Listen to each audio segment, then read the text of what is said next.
Players at the ready.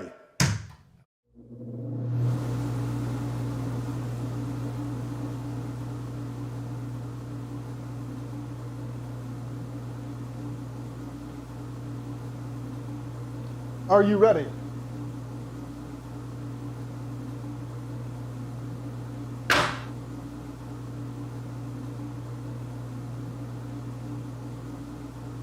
Are you ready?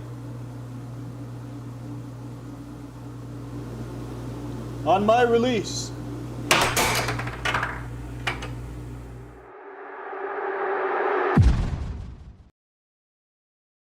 Tonight, I'll be eating roasted cauliflower tacos with spicy chipotle sauce. Thank you. Oh! Yeah! I wasn't ready! You want cheese to go with that wine?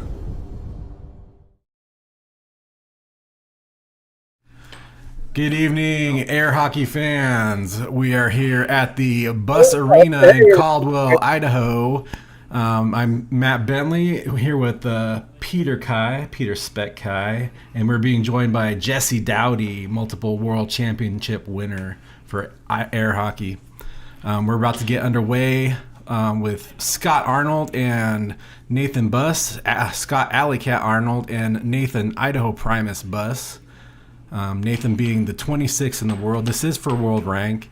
And Scott Arnold being currently the 116th best player in the world. So we're getting underway now. And Jesse, jump in whenever you see something that you want to talk about. Yeah, I mean, first I'd like to say that based on what I've seen of Nathan, he's probably a lot higher up. In other words, he's a 26, but he could be like 26 going on like 5 or 8 or something like that in the country. I mean, as well as he plays. So, so I expect he's going to be working his way up here real soon. Right, he's gonna go down to the showdown number 2 down in Houston. I think it's as soon as next week, and he's putting his money where his mouth is, and he's gonna test his mettle against some of the people down in Houston, some of the best from North Carolina coming out as well. So we're gonna see what's what when he goes down there in front of everybody. By the way, Scott just hit a pump fake power straight shot on Nathan that was absolutely outstanding, and I hope he stays with that. Oh yeah, he did it with he loves that shot a lot. Yeah, it's a great shot. Most players defend the cut from there, and but I absolutely loved that shot. Now you see where Scott just kind of had a chance to grab the puck, and he just hit it right back to Nathan. We used to practice so that we wouldn't do that. We would practice that if we hit the puck back to the guy, even instead of snagging it and catching it, it would be a turnover. Just so that we would not do that. So we wouldn't chase the puck and just hit it across the line right back to the guy. And just in unofficial practice sessions to help develop that skill. Do you guys understand what I'm talking about? Right, there? we have that game as well. Okay, good. Because you want to be able to grab it, to grab that puck, because, and this might be the most important thing I say today, air hockey, more than anything else, is a serve and reserve game. Okay, kind of like tennis. It's tennis, except it's really the serve. It's not really the back and forth on tennis. Now the advantage that we have as air hockey players is we get to put the puck puck in our case anywhere we want. It gives us so much of an advantage over like what tennis players do, where they have to be in a locked spot when they actually do their serves. Right. So what I'd like to see players in air hockey do in general, more than what they do, beautiful, right, Wander, is I'd like to see players take advantage of the fact. Oh wow, that was beautiful. A little pump time delay cross. Point after point. Yeah. It puts it 3-6 game point for Primus Nathan Buss here. Let's see what Scott will do in retaliation. Nathan is just a master of blocking. Jamming him up at the line. Yeah. Good delay shot, but kind of a missed double wall. Yeah, So as we watch this match, let's see if they do it as a serve and reserve type of deal, which is really what it is. I like what Nathan did on defense there. Yeah, I think Scott telegraphing a little bit on his Scott's shot there. Shots are extremely telegraphed, and the cut shot goes down for Nathan, bringing you us the ruthless replay from Ruth Kimichik. Now, what Scott could do is he's going to have to do some of those pump fakes, and then with the intention of trying to get Nathan to come out and then bank around him, to keep him honest on that. Another thing is that when you present the puck, okay, remember you've always got the option of representing the puck, okay. When he sets it up there like that, and Nathan's already preparing a defense, Scott can then take that puck and move it over to the other quadrant and do a shot from there, or anywhere he wants actually, and do a shot from there. Right. That forces the defense to then change their mind in terms of what they want to do, as far as defense. And you're constantly trying to overload the defense, and it's hard to overload them if you're doing it off of a still puck. Now that being said, I mean, there are ways to make a still puck an absolute deadly attack, but as you get to the higher top players, you need to do more than that, along with a still puck attack, if you want to do a still puck attack. Right. How much do you think first game jitters plays a factor into this? These opening games. Well, I'm hoping it doesn't. But as a player, you want to be focusing really on what you need to do at hand, and and just playing your game. And I think that will that should take care of any kind of jitters or anything along that line. Just as long as you're just thinking about the absolute thing that you want to do on any given shot or any defensive play.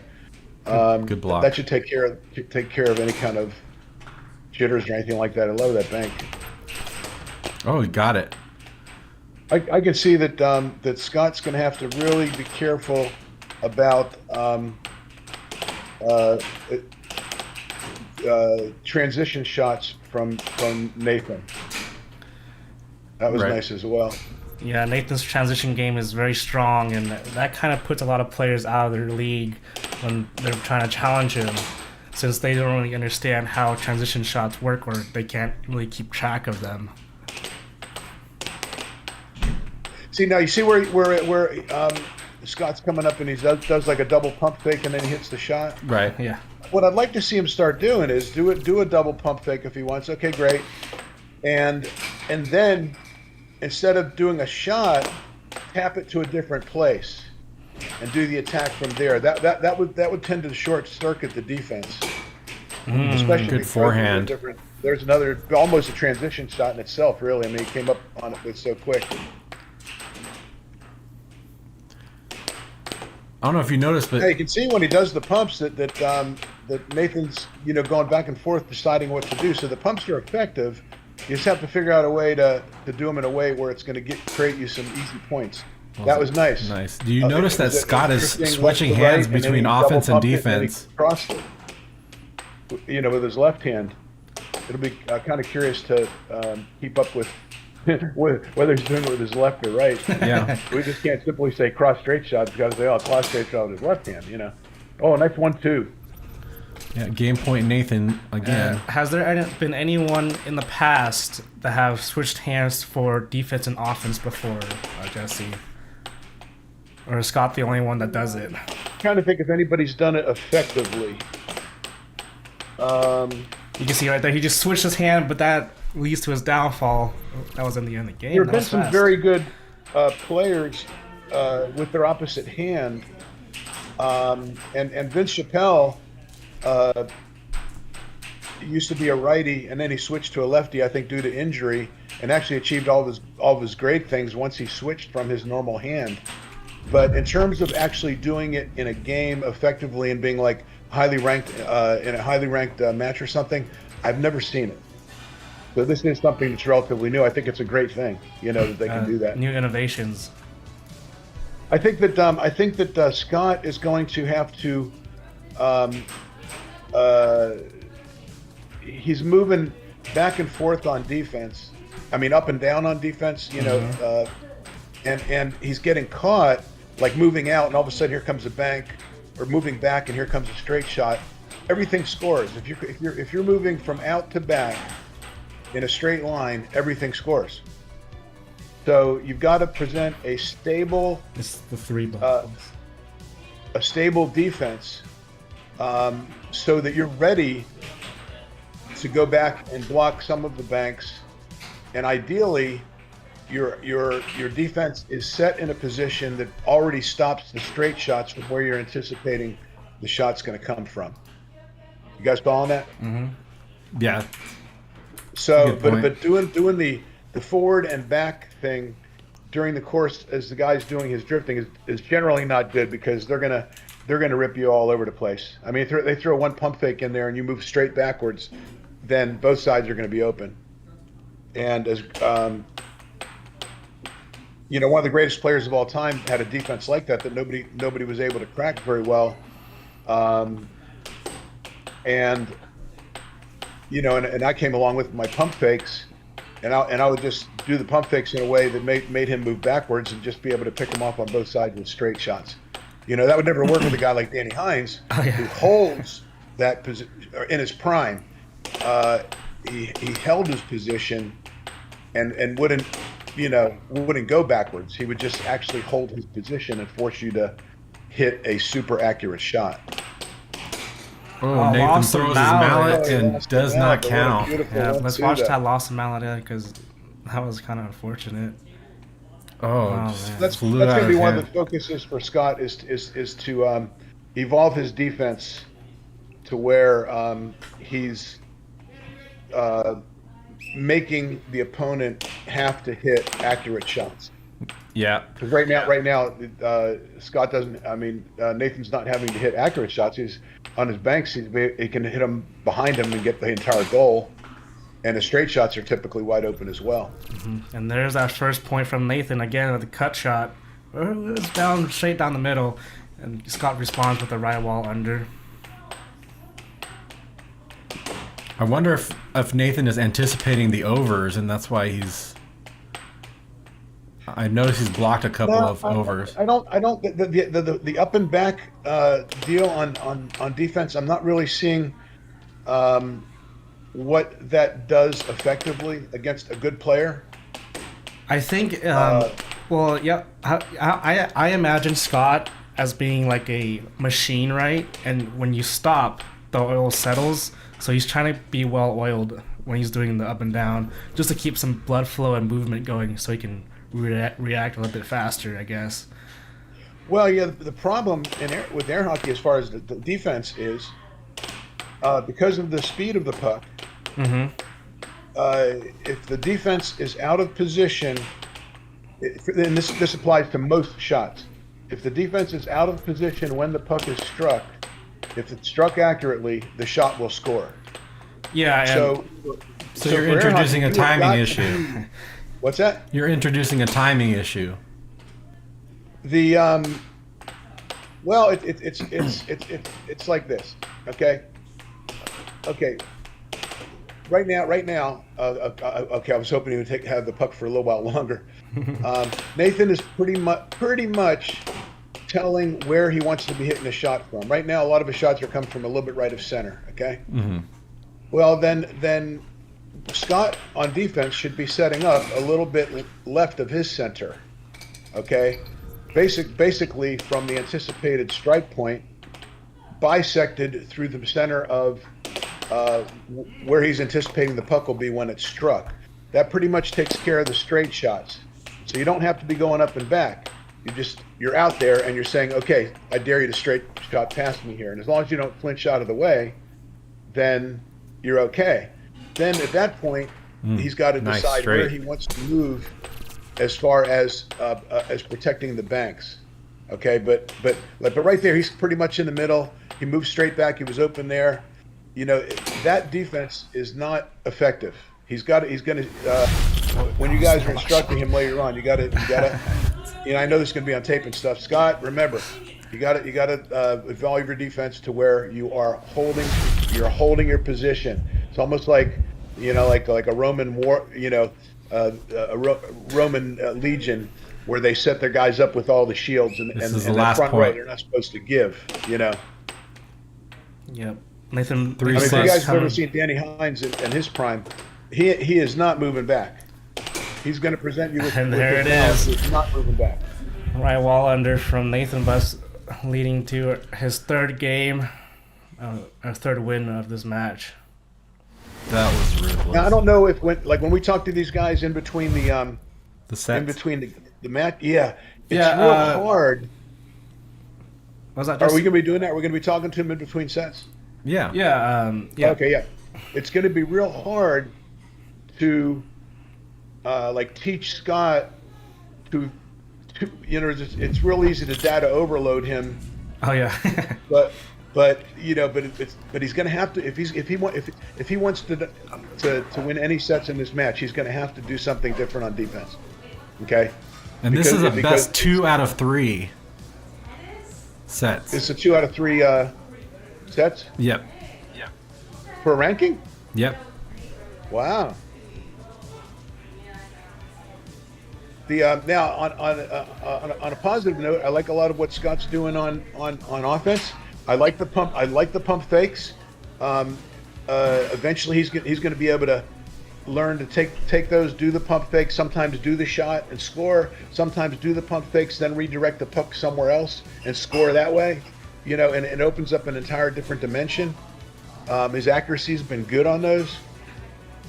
Yeah. I can see Nathan with his 1-2s. I mean, he's got a really good right wall under off a 1-2, which is really nice.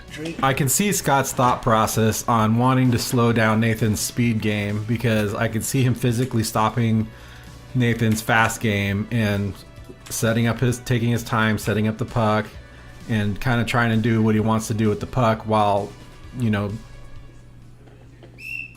dampening down Nathan's fast game. Oh yeah, I mean, if I was Nathan, I'd be doing off-goal shots and everything to build up a little possession time.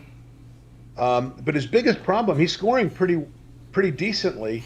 His biggest problem is that he's getting scored on most of Nathan's possessions. So he's got to either figure out a way to score on most of his possessions, or stop.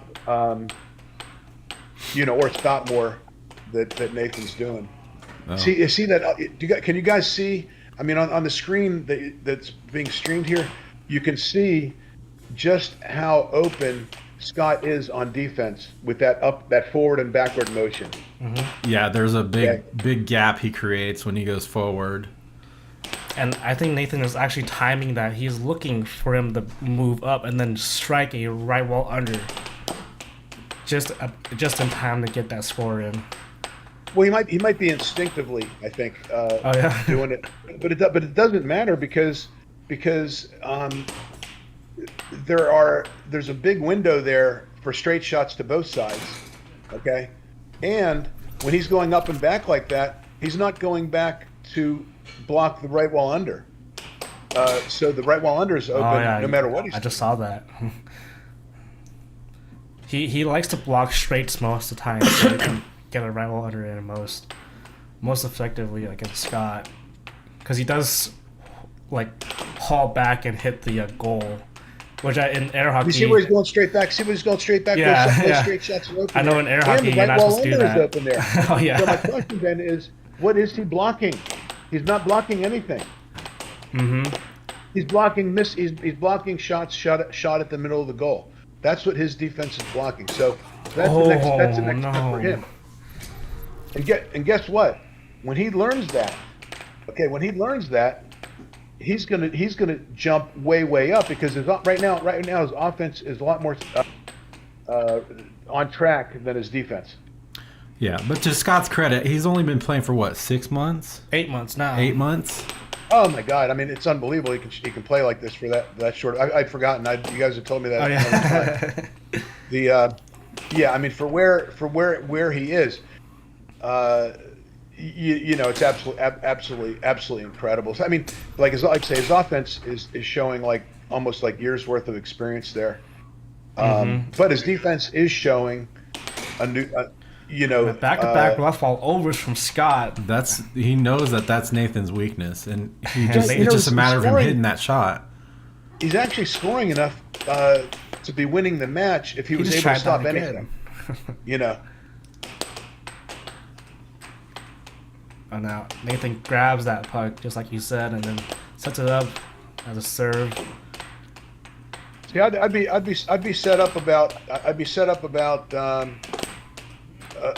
where the first screw is on the left side. I'd be set up about a puck more out than that, and I'd be offset to the at least a mallet's width to the left, and then on the times that Nathan moves it over to the left, then I would reset my defense over to a little bit right of center.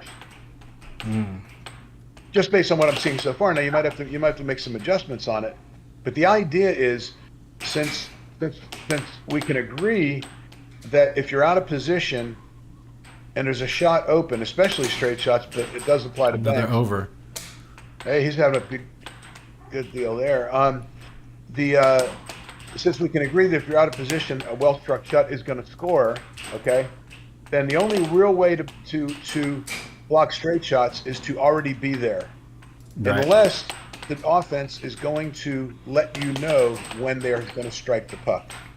Okay, it's the only, you know, so you've either got to be moving towards it or you've got to already have it blocked because the puck is faster than the reflexes. Okay, so that brings up another good point, which Scott does real well, is he's taken away when he's striking the puck. Okay, by doing the pump fake, so he's taking that away, which is great. So it's hard for set point Nathan. When he's on offense, it's hard for Nathan to anticipate when he's striking that puck.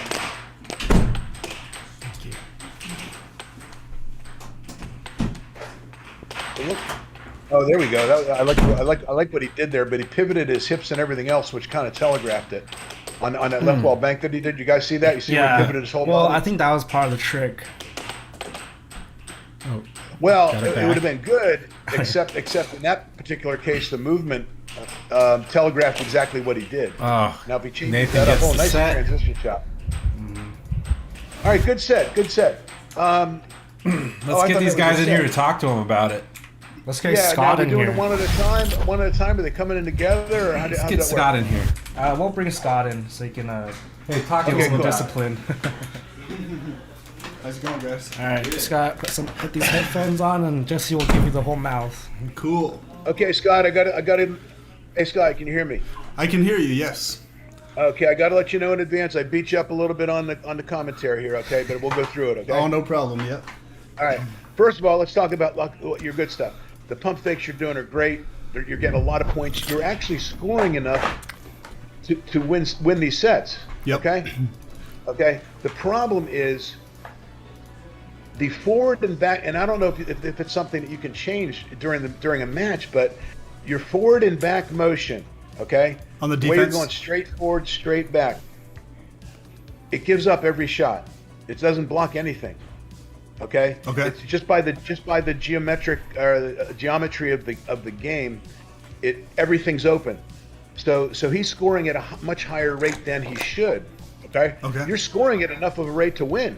Gotcha. But you've got to stop some of his shots. Now here's the theory, and I know this is a lot to talk about during a match, but here's the basic theory of defense. Okay. He's striking most of his shots from a little bit. As you're looking at it, a little bit left of center. You notice? Like he'll do the forehands there, he'll do some straight shots from there. Yep. Okay? In air hockey, if you are out of position and someone hits an accurate shot, it will score because the game is faster than our reflexes. Yeah. So the best chance we have of stopping a shot is to be there already. So what you've got to do is you've got to say to yourself, okay, if he's going to be striking from that his right quadrant, but to your left as you're looking at it, look to where he likes to do that. Pull your mallet out about, and if you don't do it on this match, I can understand it's hard to do, evolve that quickly in a match. But but if you're out about a mallet's width out farther than the first screw on the left side of the table, maybe even a little bit farther, and you take where you think that puck is going to be when he strikes it, right? And you're out there and you're stable out there. You're not moving. You're just stable out there, and you bisect where that puck is with the middle of your mallet to the middle of your goal. Okay, you basically got the straight shots kind of covered. Okay, and then all you've got to do at that point, because now you're not thinking about going back and forth. You're only thinking about holding that position and moving over to block the banks. Okay. So you're going to stop a lot of straight shots as a result of that, and because you're not getting caught moving out when he's banking, you're going to stop a lot of his banks because you're just going to naturally go over there and block those banks. Okay. Does that make sense to you? That does make sense. Yeah, the back and forth motion was mostly I developed because there was a specific strategy I was using on some days against certain players, but I understand what you're saying in terms of holding it more stationary and you're going to present a wall like Danny Hines. You're going to present a wall, okay? And I know the guy who taught Danny Hines defense, by the way. Yeah. As a matter of fact, he's really good friends. I've known him for 69 years. You got to present a wall, okay? And that mallet is the wall, and it's an immovable wall. You're not going to, you want to be resistant to moving that wall. And since he's giving you such a good view of where he wants to hit the puck, you can actually be there blocking most of what he's going to try before he even does his shot. Now, the adjustment you got to make when he moves over to the left quadrant is, okay, you move over to about the same place over in the left quadrant, a little bit right of your center, create your wall, stay there, and all you're thinking about is basically keeping your wrist loose so you'll catch the puck, but not thinking about going out at that point or going back. Yeah. All you're thinking about is moving kind of almost to the side for the banks. Right. Okay? It's the side and a little bit back for the banks, and you're going to find all of a sudden you're going to be stopping all sorts of stuff. All right. So that's the advice I'd give you on offense. Like I say, I love the pump fakes. I loved it the last time I saw you. It's creating a lot of openings for you. You can mix it up a little bit by the way, if you want, where just to throw them off sometimes. Do like let's say left-handed, you do a pump fake from the right quadrant, right? Yep. And then you tap it over to the left quadrant and do something. You could even tap it over to the left quadrant and do another pump fake, but you could also tap it over to the left quadrant. You might have a nice easy left-hand cut straight shot there. Yeah. So it's kind of overloading the defense because you're saying, okay, this is the attack I'm using, which is really effective. Yep. But now you're going to do something else, and that will even make your the attack you're using more effective. Awesome. But you are scoring enough to win this match. That's what I want to talk to you about defense on that. And once again, these guys re-familiarized me with the fact that you've only been doing this for 8 months. Well, your offense is sophisticated, like somebody who's been playing for 3 years. Cool. And and as soon as your defense comes up with a plan in terms of how to play what I'll call a conventional defense, but it's actually even better than conventional since almost nobody does it. Then things are going to be great for you. So let's see what can happen in that next set, and good luck to you on that. Do you have any questions for me? I think. Well, I noticed on my first game with him, I should have done a lot more of my bread and butter. There was 3 shots. I think that's what screwed me on the first one, especially. I was mixing it up and trying too many new things that had worked, but they're still not as reliable as my 3 shots with the left hand. So I think I should have stuck with that to start with, but I will definitely take note of your defense points that you're mentioning, as well as the on your offense on your style. 3 shots. By the way, feel free to like a lot of times. Let's say you want to do that one of your 3 shots, right? Mm-hmm. Okay, well you can always set up differently on some of them, right? Set up differently, and then off goal, come back, set up differently, and all of a sudden tap it to where you want to do that shot, and then do the shot. Yeah. Okay. And hitting an off goal once in a while will make him reset his defense too. Yep. which will tend to increase your percentage score as well. Cool. Okay. So All right, good. As far as what you're noticing in terms of where he's most open in terms of during his game, what are you noticing about an offense I can exploit on him, especially based on what you're seeing? I like what you were doing. I mean, your pump fakes your pump fakes are kind of freezing him for those banks. Yeah. Okay, I expect that to continue. Yep. But I think that because he's freezing on some of those, if you take the pump fakes instead of kind of from a still puck or a puck moving forward, right? Mm-hmm. If you do the pump fakes, and I can't say to a direction since you can do them from both directions, but for left-handed, for instance, if you do the pump fakes as the puck is subtly drifting to the right, okay? Yep. You could either wait till it gets way over to your right and then cut straight shot it, because he probably will be freezing in the center, right? Or you can do the pump fakes and then just do just a nice little tap to the right and cut straight shot it, and he's probably going to be stuck in the middle. And I think I think that'll work with both of them. Now, in general, you don't want to drift in the direction of the cut, but the pump fake tends to negate that. Right. Okay. Okay. Because it freezes them. You definitely don't want to drift like left to right and do a cut with your left hand, unless you've thrown some pumps in there to freeze him somewhere else, and then all of a sudden you're over in the right quadrant. Bam! There's a cut straight shot, and it's wide open. So you might want to look for those openings, and remember when you're hitting a cut from the left, the more over with the left hand, the more over in the right quadrant you are, the more open the cut is. And same thing, when you right hand, the more over in the left quadrant you are, the more open it is. Okay. But you don't want to drift him into that area without doing something to freeze him. Right. And otherwise, there are other ways to get to that spot though, and create those cut straight shots from the far left or far left, right quadrant. Okay. I'll keep that in mind. All right. I know it's a lot, man. I mean, it's really data overload, but hey, Yeah, I see what you're saying. I'll definitely make a point to apply it. Last games I did, your advice definitely worked really well when applied on Sam. Doing more of those shots from the left quadrant, that helps quite a bit. Yeah, and he's got a great game. Sam does. So but yeah, man, like I say, it can happen during the course of a match. I mean, if your defense could all of a sudden jump way up, and all of a sudden, you're 75 places better than you were this morning. I mean, that can happen. Yeah. But I'm not saying it's going to happen. But just keep working on it.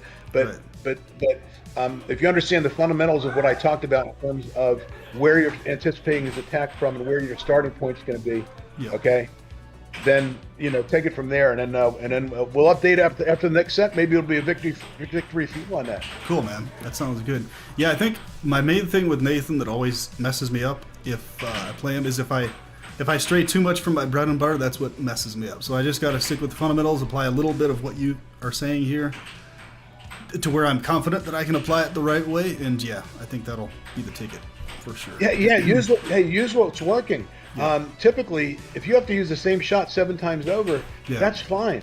And in general, you don't want to go away from something unless the guy stops it twice in a row. Exactly. Yep. You can always come back to it. It's true. All right. Thank you, man. All right. Thank you. Get him, Scott.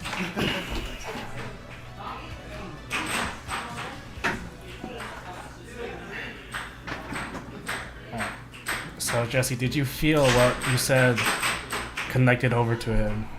Or is he going to... Well, that's a lot to... Like, it's a type of thing that if you sat overnight and thought about it kind of type thing, then on your next practice session, you'd be able to go in there and do it. Can you do it in the course of a match? I don't know. That's really tough.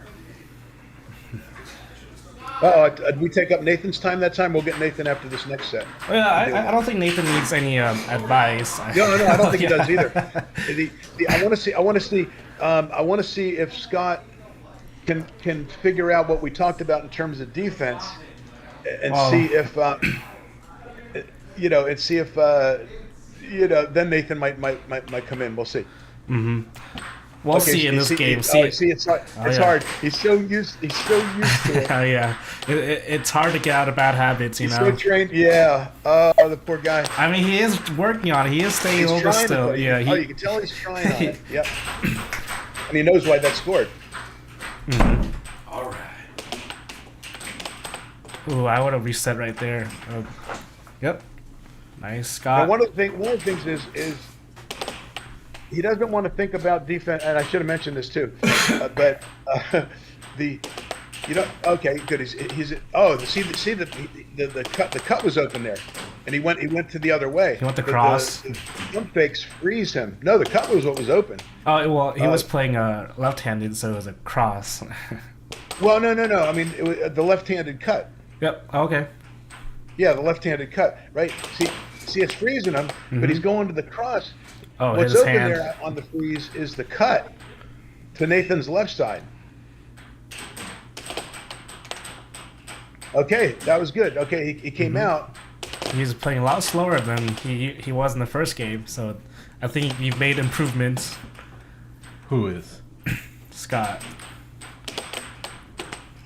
Well, Scott actually Scott actually hit his pinky. scored enough to win a set on that last set, but his defense wasn't up to it. See, okay, right there, that should I hate to see that, even though he got possession. Oh, yeah. Ooh, just missed that was a barely. great grab. Yeah. I think Scott's main point is working on accuracy. Oh, he's so. Nathan used to scores being on himself. Responds right back to the cut. It's going to be so hard for Scott to form a wall on his defense. Mm-hmm. Now I'm kind of known for I'm kind of known for teaching people defense, and I usually tell them to hold it in one place and then move your wrist for the straight shots, and then move your arm and wrist for the overs or bank shots. Yeah, but you want to be kind of stable on your initial presentation, right? Mm-hmm. Now, That was threading the needle right there. Let's see that one again. Watch. That just went into the smallest of margins. In some sports, you can have a movable defense, such as in foosball. Defense moves. Oh, I love it. Yeah, that was a great shot. Yeah. Another great shot from Scott. Nice. That was quick release. Oh, he stayed a little stable that time, which was good. Stay out there. It's like you're talking through the TV, like, go get the touchdown. It's like oh. Looks like he's reeled in his back and forth a little bit. A little bit, yeah. And guess what? It's working already, even though he's still moving back some, but it's changed the timing hits him on on the it. other side now. Yeah. And guess what? He moved back during that shot, and that's why it scored. Did it the same thing, same place. Yeah. We didn't even talk about the transitions. Suddenly it's 3-5. Well, I think transitions are an experience thing than a talking thing. Well, it's an alertness thing. Oh, yeah. Well, alertness comes from experience, I would feel. Yeah. They scored two. It's showing 3-7. 3-7. Yep. That was the last shot, so hopefully I can get that one. I was a little late. I did. So you're saying you see how he was holding both hands. It's over, right? Yeah, what Nathan wins this set, it's over. Wow. Yeah, we're doing it 2 out of 3 this time because it's sort of a mismatched match for over 90 ranks, I would say, in terms of difference. Oh yeah, of course, but that's okay. That's how he's going to get experience. Yeah. And what I'd like to get Nathan to do, Scott to do, is learn with both hands, since he can do it with both hands. Is start learning a left to right drift with the left hand, a right to left drift with the right hand, okay, and developing an attack from each of those drifts, including the pump fakes, okay. And I think that's a good starting point. And then later he can evolve to the circle drifts and the side-to-side drifts and some of the more complex drifts. But if you look at it, look how great Billy Stubbs is, and Billy Stubbs pretty much does it just he doesn't really do it off a circle drift. He does it off of the classic, right to left drift, which is still very hard to stop when done at a world-class level. Right.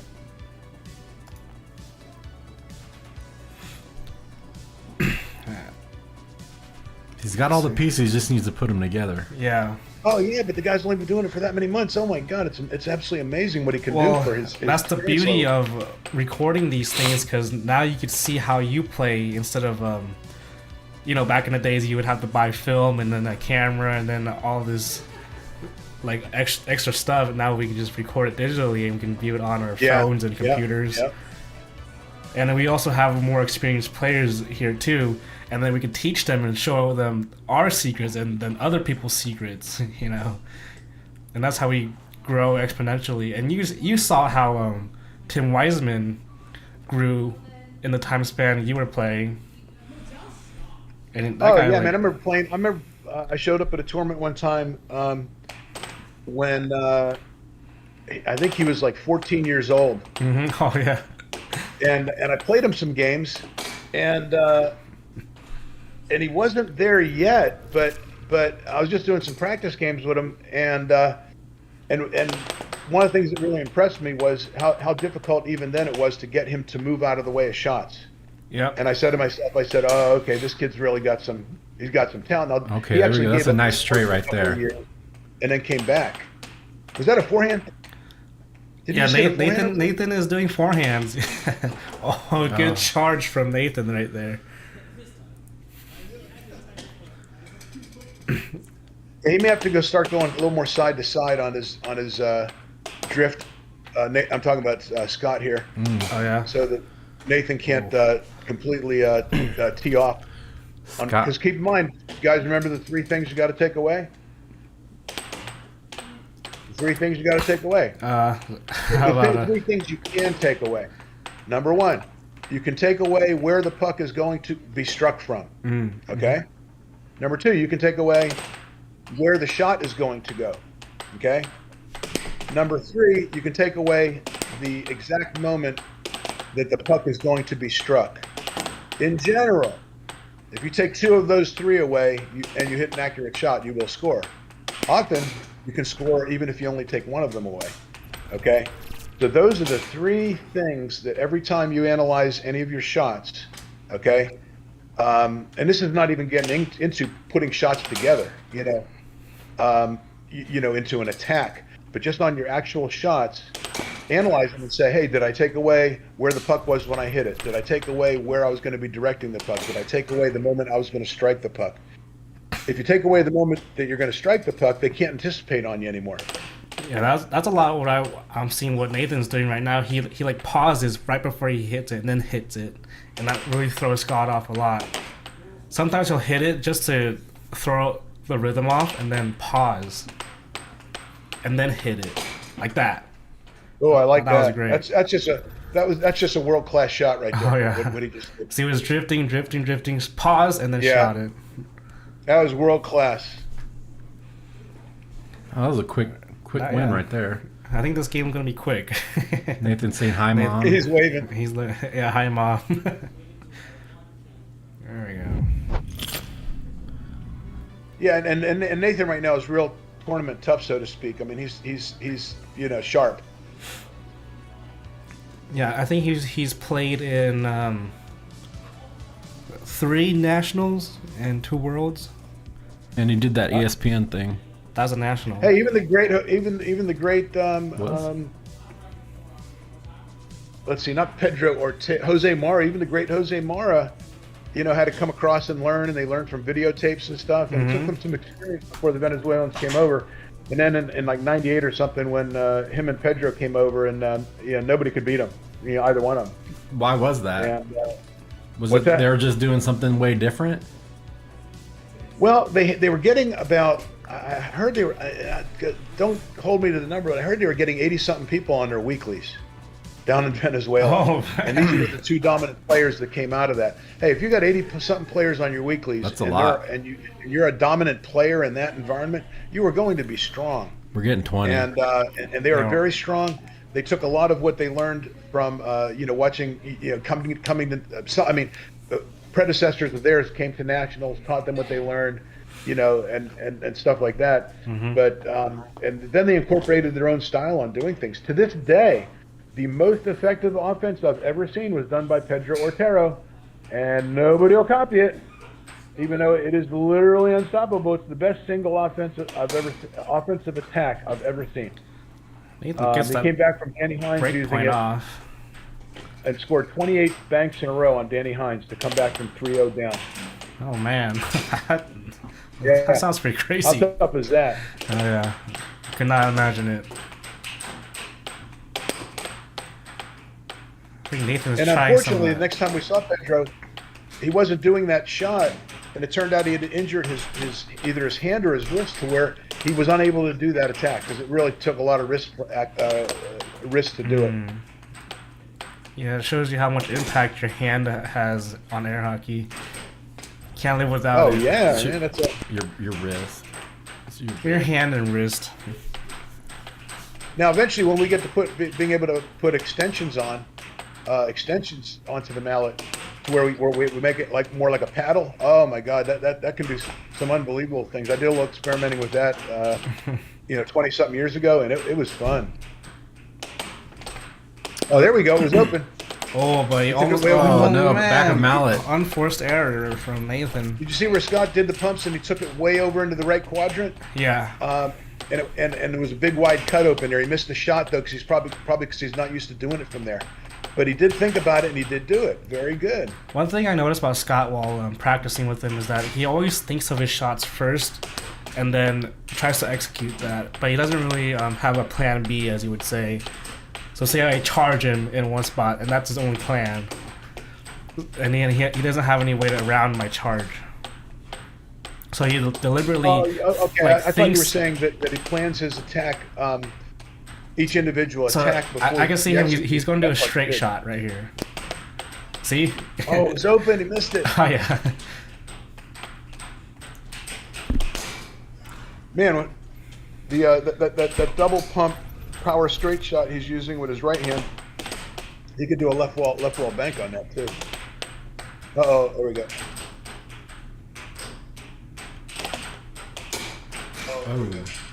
Straight. Transitions are getting them, but they get everybody. So hard to get a transition shot on Colin pretty much. I mean, he's so alert. Oh yeah, Colin's a different beast. I would love to play him though. I missed a chance when I was at the World Championships this last year, and I guess he was a little too busy running the whole bracket of 128 people. Oh wow. Crystal, Yeah. are you sure you can't see the scoreboard? Because we can see the scoreboard on our end, and especially on my phone also. Scott is. Colin is. He's playing in the subconscious realm as far as air hockey, which is the realm you want to be able to play in eventually, to where you don't really have to think very much in terms of what you do.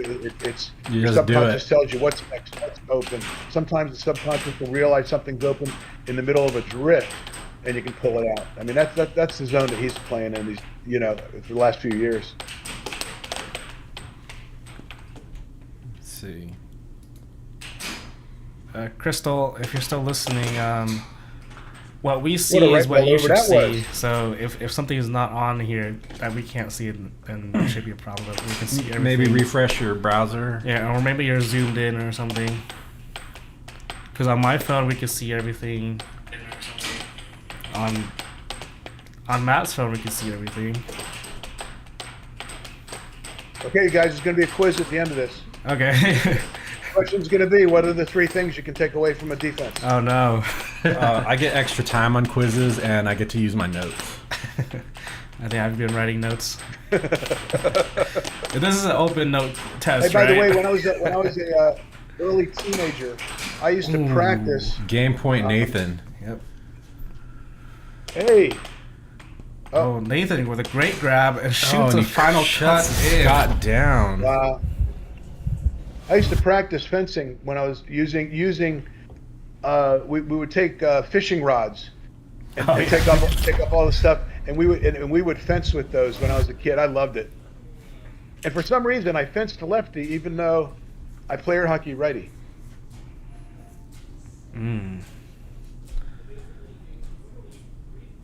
Alright.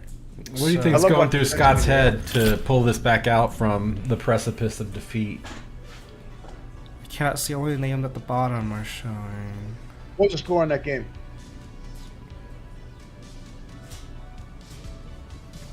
Cannot see it. Only names at the bottom are showing. Names at the bottom. This? Well, there should be names on both sides, and then the score is on the middle.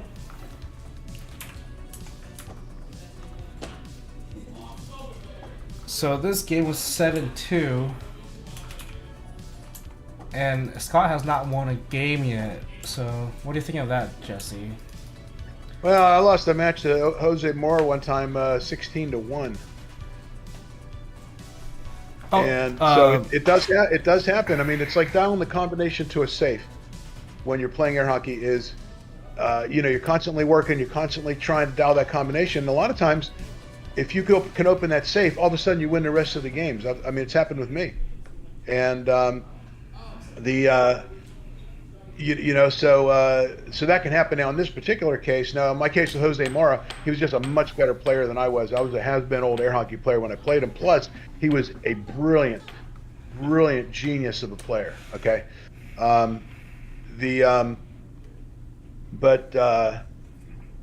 in this particular case, it's just more of an experience kind of thing that Scott's game needs to grow, which it will.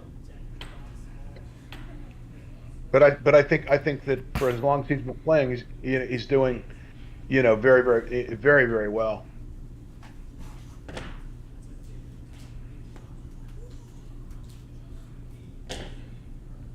All right, here we go. Possible final game for Nathan, and Scott has a long way to go to get his first game down. Nice little tap from Scott, but Nathan throws it off strong. And Scott ends up with possession.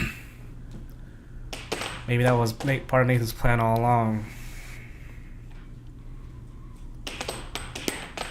You can see Scott putting all of his concentration into one shot, and I think that's... and I'm sure Nathan sees that as well. See, now if he threw an extra little tap into the opposite quadrant on that, that would Nathan opens up 1-0. 1-0 indeed. As Scott develops... Scott equalizes.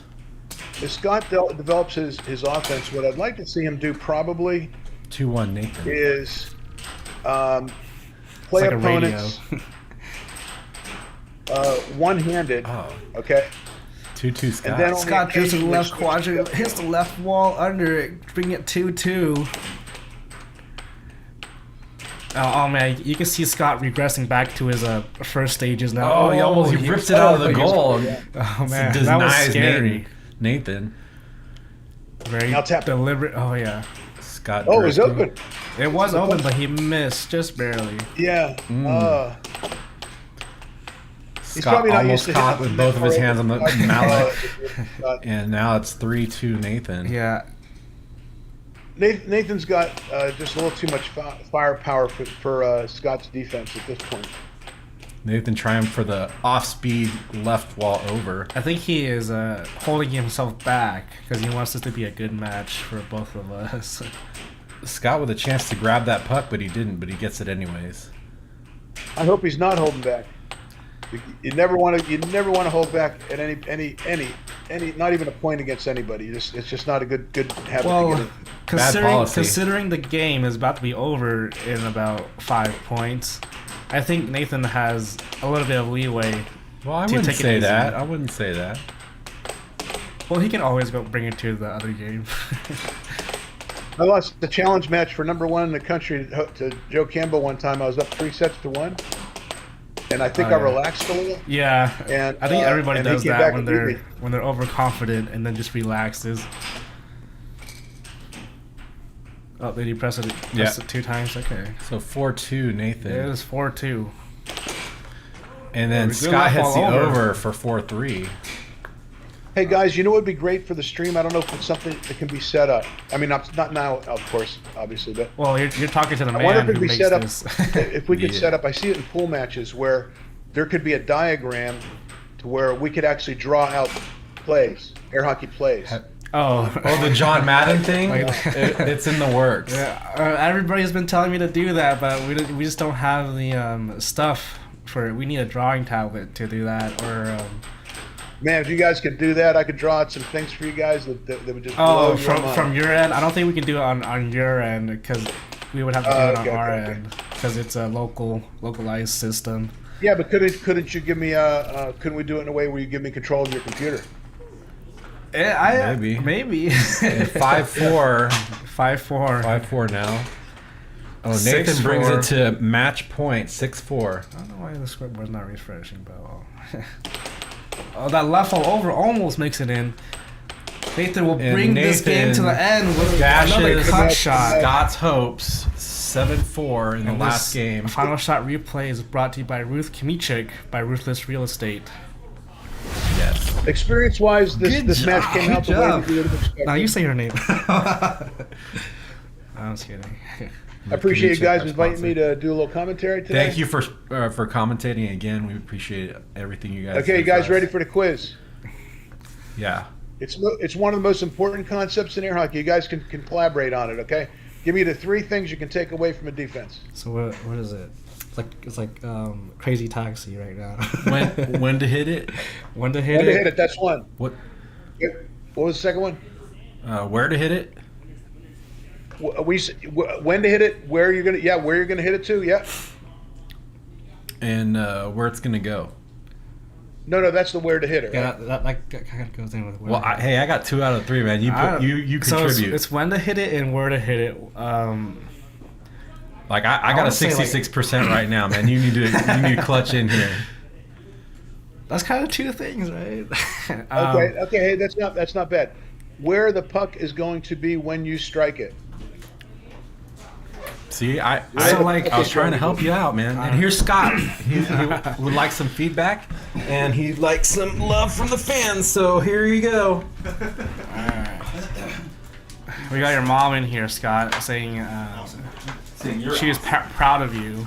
Very proud. Very, very proud of you. Okay, Scott, good effort, sir. Good effort. Cool, man. Oh, you're gonna get up to a phenomenal level in no time. Thanks.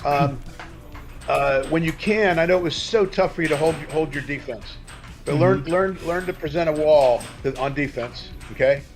If you ever get a chance to talk to Danny Hines at all, he'll be able to help you out with that as well. He may use different terminology though, because that wasn't the terminology I used with him when we were first. So when he was coming up. when you say wall, do you mean not moving it whatsoever? Because I notice when I move at least just a little bit, even move forward, it seems to help me physiologically.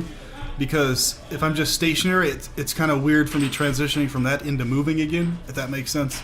So, like, are you talking about 100% stationary until the strike happens, or just Well, like the best very defense that little? we've ever seen in air hockey so far is Danny Hines's, and he was 100% stationary in his prime.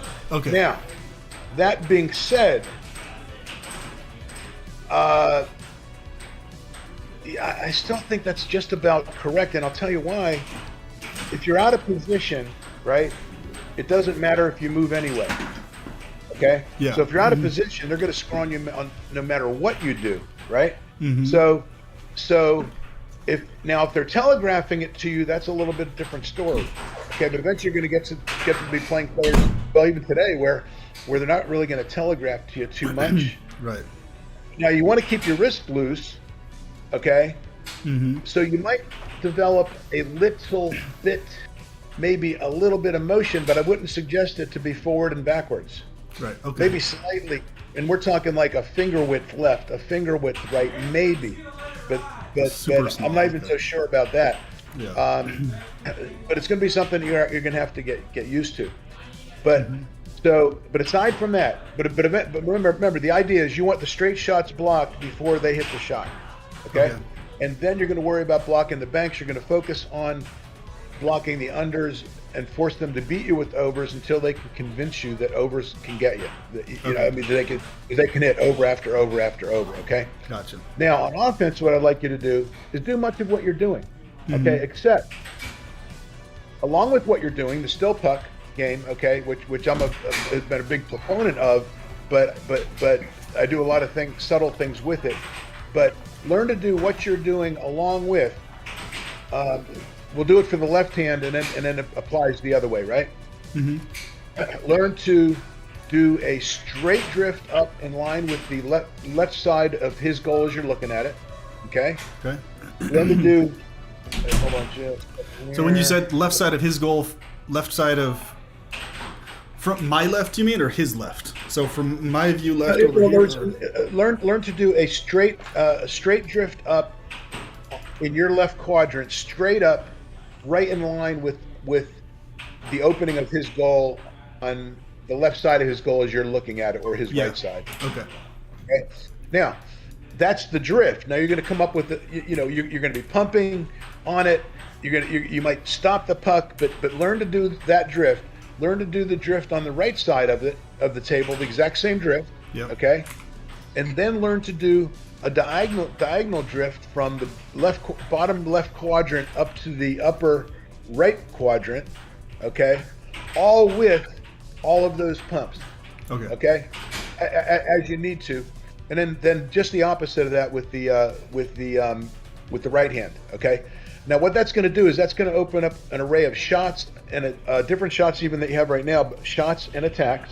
You don't have to even use pumps on them a lot of times, okay? A lot of times you're just going to do it like with left hand, left to right drift, and when it's up in the right quadrant, hit a cross straight shot. Yeah. And they're going to move over to block that because the drift is going to bring them to block the other side, right? Right. When you throw a pump in there or a couple pumps, that's going to freeze them, and the cut can be open on that. You see, you know what I'm saying? And when I say cut, I mean, a left-hand version of the cut, which goes to the right side of the goal as you're looking at his goal. Yeah. Yeah. I noticed So, there was some stuff Matt Bentley was telling me that I was applying in this later match with him. It seemed to be working really well, bringing it up to that left quadrant, like straight in, kind of like what you were saying, and going for those overs mixed in with the unders and straights. Those seem to be working in combination really well. Yeah. He was emphasizing that specific spot for doing those overs, and yeah, it seemed to be working quite well, actually. The defenses of today defend the center zones. Like if you're looking at the Dynamo, the Dynamo logo, right? To about 6 inches to the left of that and 6 inches to the right of that, maybe even 8 inches. That's where the defenses defend against the best when the offense is the puck is in that position when it gets struck. When you pull the defenses out to a wing, okay, which means outside of that zone, scoring goes up. Okay, because the defenses don't defend the wings as well as they defend the center. Yeah. Now the center's got to be used. Transition shots, bluffs. Like as if you're going to hit from the center. If they are, you can drift into the center zone, like say a left to right. If you're right-handed, left to right drift into the center with a cut straight shot. Then they'll move over from the center because the left to right drift is going to pull them over to block the other side. So they're going to follow the drift. I see. Players have two types of defenses. It's either typically these two. One is they follow the drift, okay? The other is they resist the drift. And you have to make that determination. If you don't know if they follow the drift or not, do your attack as if they're going to follow the drift. Okay? Because most players are going to follow the drift. So ideally, I think the best defenses do not follow the drift. Okay. So that's the wall I'm talking about, having that steadfast wall there. And but if you develop, and this is what I did my earlier hockey years, is I developed different drifts and a lot of times did most of the same things, the time delays and all that stuff, off of the same drifts, and you'll learn what that tends to open for each player. Okay. I mean, for each person that you're playing, what does it open when I do a left-handed, left to right drift, pump fake at the dynamo? I mean, although you're back a foot or 6 inches, pump fake at the dynamo, and then now after the pump fake and you wind up again, it's now over at the cut straight shot side, and because of the pump fake, they're frozen. Cut straight shots wide open. That's the type of thing that you'll learn. For most players, if you the higher up against in player that you play, the harder it's going to be to win with a still puck attack. But the still puck attack can still be extremely effective as an accent. I see. Okay, but not necessarily as your primary attack. Okay, and so you typically want to be drifting back to front or side to side. And eventually, by the way, after you do the straight drifts, the diagonal drifts, then you're going to get into possibly the circle drifts, or something I even favor more than the circle drifts, and that's side to side drift. Which there's a way to do a side to side drift with pump fakes to where they have no idea what quadrant you're going to be hitting and where you're going to be shooting. Okay. That's super advanced stuff. But just to give you something that will stick in your mind that as you evolve your game for what works for you, then that'll give you a little bit to go on. Sounds good. I appreciate it. But for the amount that you've been playing, man, I mean, it's absolutely crazy how good you're going to be in a year. Awesome. Thanks, man. Yeah, I realized today was the last time I'll make that mistake. It's like with Nathan, I absolutely have to only stick with what I'm for sure is more than likely going to get me a goal. And because it's just things start falling apart as soon as I start mixing anything up if I do it too much.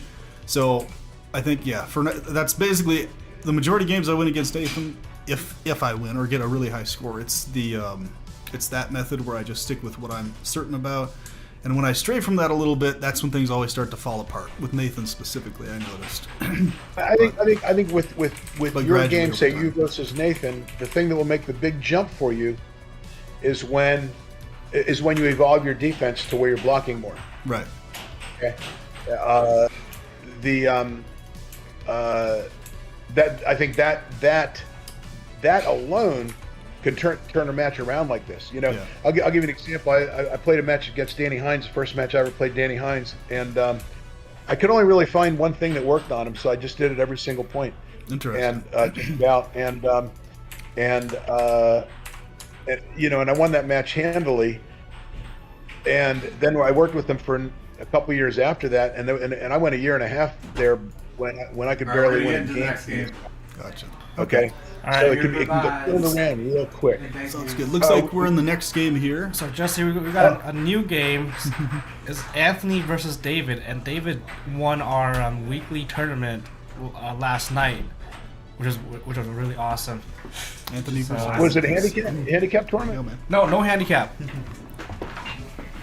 No handicap for our tournament. Straight up. All right. So let's get back into it. These are new players that you haven't seen before. So Anthony on the blue side. How many players have you had at the tournament? We've had an average of 20. Last night there was 13 though. Okay, that's still excellent. Yep. And Matt was there, and David beat Matt and Scott. Yeah, he was on fire last night. Yep. So we'll see if he's on fire today. Oh, we got low mallets going on. Yeah, low tops. These guys play low tops. David gets possession. He's a very twitchy player. How long has he been playing? 3 months. 3 months, yeah. Oh my God! 3 months and he won our weekly tournament. Oh, and he loses the puck. Yeah, that is incredible. But Anthony here has been playing for 5 months, I think. Something like that. Okay, they're both very new. This is very new. Months of Idaho training here on Showcase right now. Mm-hmm. Ooh. Oh, man, that's a beautiful shot. They are the regular that players. He tapped it off the left rail, so it was drifting to the right. Mm-hmm. And that would open up the cut even if you know, against most players. Period. You can see David lifting off his foot there whenever he takes a shot. Have you ever lifted your foot off each shot, or have you just stayed planted on the ground? A decent right wall over from David, though. I mean, no. There were a lot of shots where I might have just my right foot on the ground. Anthony has a state rank, but David has challenged Anthony for his state rank, which is 11. It's 10. Oh, it's 10? Yeah. Oh, yeah, because it's not updated on the board. Yeah, so Anthony is 10 in Idaho, and David is looking to take that away. You know, it's funny. You can see that these players have seen good players because you know, a couple of months in, and they're already showing puck control, you know, accuracy on shots. Very impressive. We do have another new player in the house. His name is Moog. He did come in as like a rowdy person, but now he's calmed down quite a bit and became nice friends with us. That's his. I think his gamer tag is a Moog. It's not his real name. Well, I don't even know his real name. His real name is Zach. Is that okay? Anthony's got a very good, at least so far, a very good cut straight shot. Well, you would expect that from a low top player, wouldn't you? Yeah, I mean, most low top players that I've seen have good cut straight shots. Yeah. Oh, I like the way he cuts it though. Look at the way he slices it. Yeah, we were telling him to slice it more than pushing it, because slicing it could go two ways. It could go to the right wall under, or cut, or cross. And now David pushes that right wall under in, leaving it 4-2. Ooh, tries it again, but blocked by Anthony, and then sends it right into the back of the goal. Yeah, that's the cut I'm talking about. He just really can whip that thing very nice. He missed it. No. Try to go for the fake out, and it just drifts away from him. You can see how new these players are. They kind of just miss the puck sometimes and have no. Well, real yeah, contact. but they're still showing a lot of control for how long they played. I think that's their only fault. Anything else is very good from what I'm seeing right now. I see Anthony messing with his hat a lot, and I think it's cost him at least one goal so far. That puck is just like flying off, like sort of flying off whenever David hits it, and he hits it really hard. Oh, there it goes. Right, I was talking about it.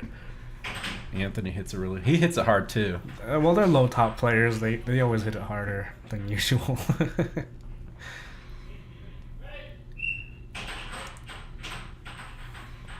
I like that off goal shot. But I like it. Is it called they're saying that they just might be missing. Right, well, under game point Anthony. A good point. You just never know with these new players. They could be doing off goals at this early stage, or they're just missing. Oh, it almost gets that left wall under in, but Anthony stops it just at the right point. Good block. Gains control. Ooh, there it is. Turns it right. You see what happened? Notice he was coming out as that right wall under was hit. Yeah. That's why you don't. There's that, or there it is. Yeah.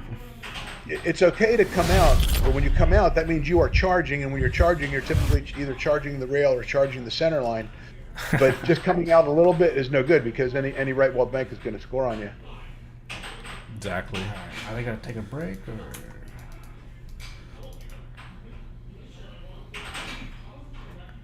I guess they're going to take a break.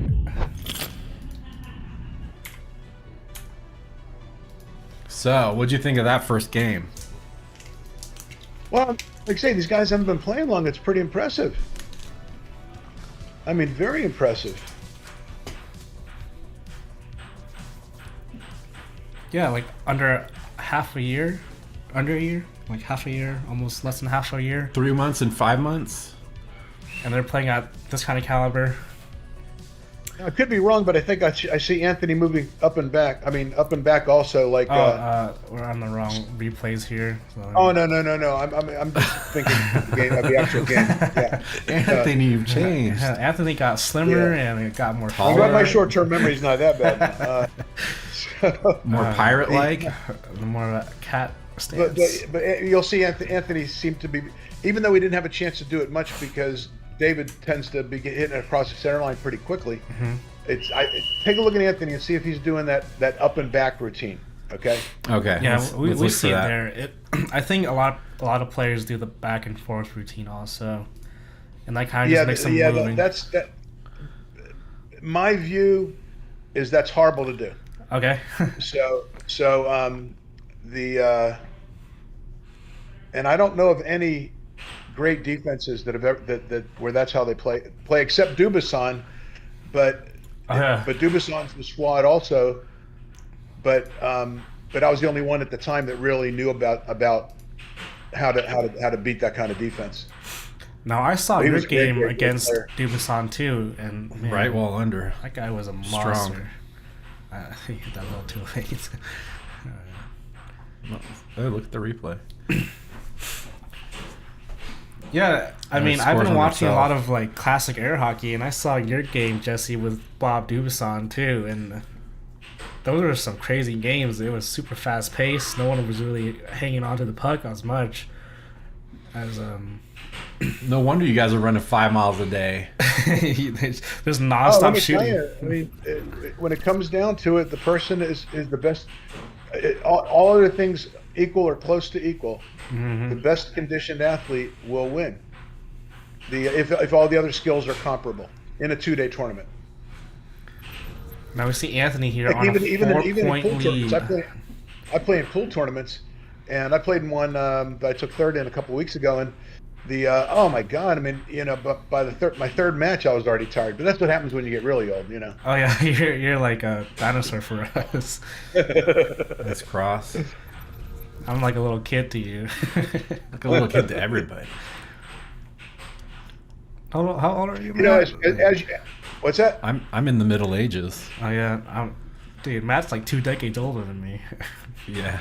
As you age, when you're playing players who are older, okay, quick releases are very effective because older players are not as alert, okay. And as you age, this is probably, I don't know how it would work for fencing, but for other sports it does. And I think for fencing it's probably the same. There are probably world-class fencers out there that at their best they could play as good as they've ever played, but they just can't do it for as long. And Gerbed. That was a great charge shot from David. Look at this, perfectly read and right off the bat. yeah, how can a 3-month player already know about charging? Oh yeah, I think they learned it from Nathan because he always charges them. He did a good job of it in that last match. Oh yeah. I think charging is an important thing. Your opponents need to know that you're capable of doing that, Yeah. so that on an important point, they're nervous about hitting. Oh, wow. Now Now that was a crazy Watch shot. this he just replay. did. Yeah, he drifts, shoots it left wall under. Oh, I like it. And Like then he felt it. Anthony responds with a strong cut. Oh, no. scores on himself. 5-6. All Anthony has to do is knock this in, and he Hits wins that the cut. game. Come on, Anthony, hit that cut. Oh, hits the How cross. in the world do you guys find all these talented players? We have a Jeremy's downtown breeding ground called Jeremy's Downtown Arcade. in Nampa, Idaho.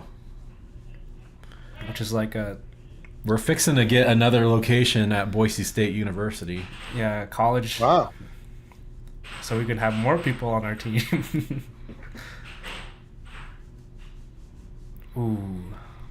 I mean, you're teaching them well because their fundamentals are for the most part really good. And that's what happens when you have a ranked 26 player in a community.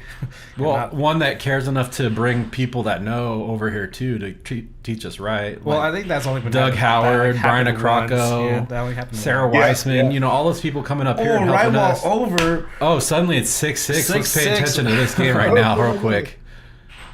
A forehand. Oh my gosh. And a right wall under.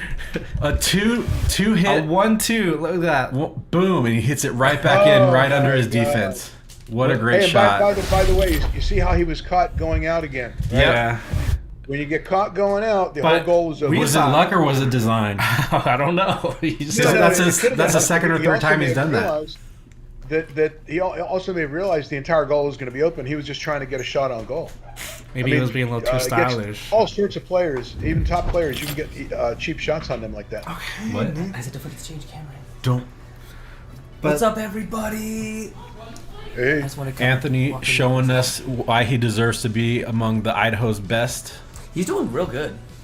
For someone 2 who games to has, 0. for someone that won a weekly tournament, yeah, he's doing pretty good. I don't think Anthony's ever won a weekly tournament. Yeah, that's the painful part. David beat him to the punch in 3 months. And well, he was on. I don't know. I lost to David yesterday in the first game Oh man. of the tournament, and he was playing pretty good. I just couldn't find a way around him, which is to his credit. You know, I should have been able to be in the 1 seed for a change. Well, he does pull back far, so you should be able to hit some straight shots on him. Yeah, I don't think I was paying attention yet because it was the first game, but I should have because I guess I seeded it wrong, but that's okay. It was a well-earned win, and he got his tournament win. So good job for him, and something for me to think about, you know.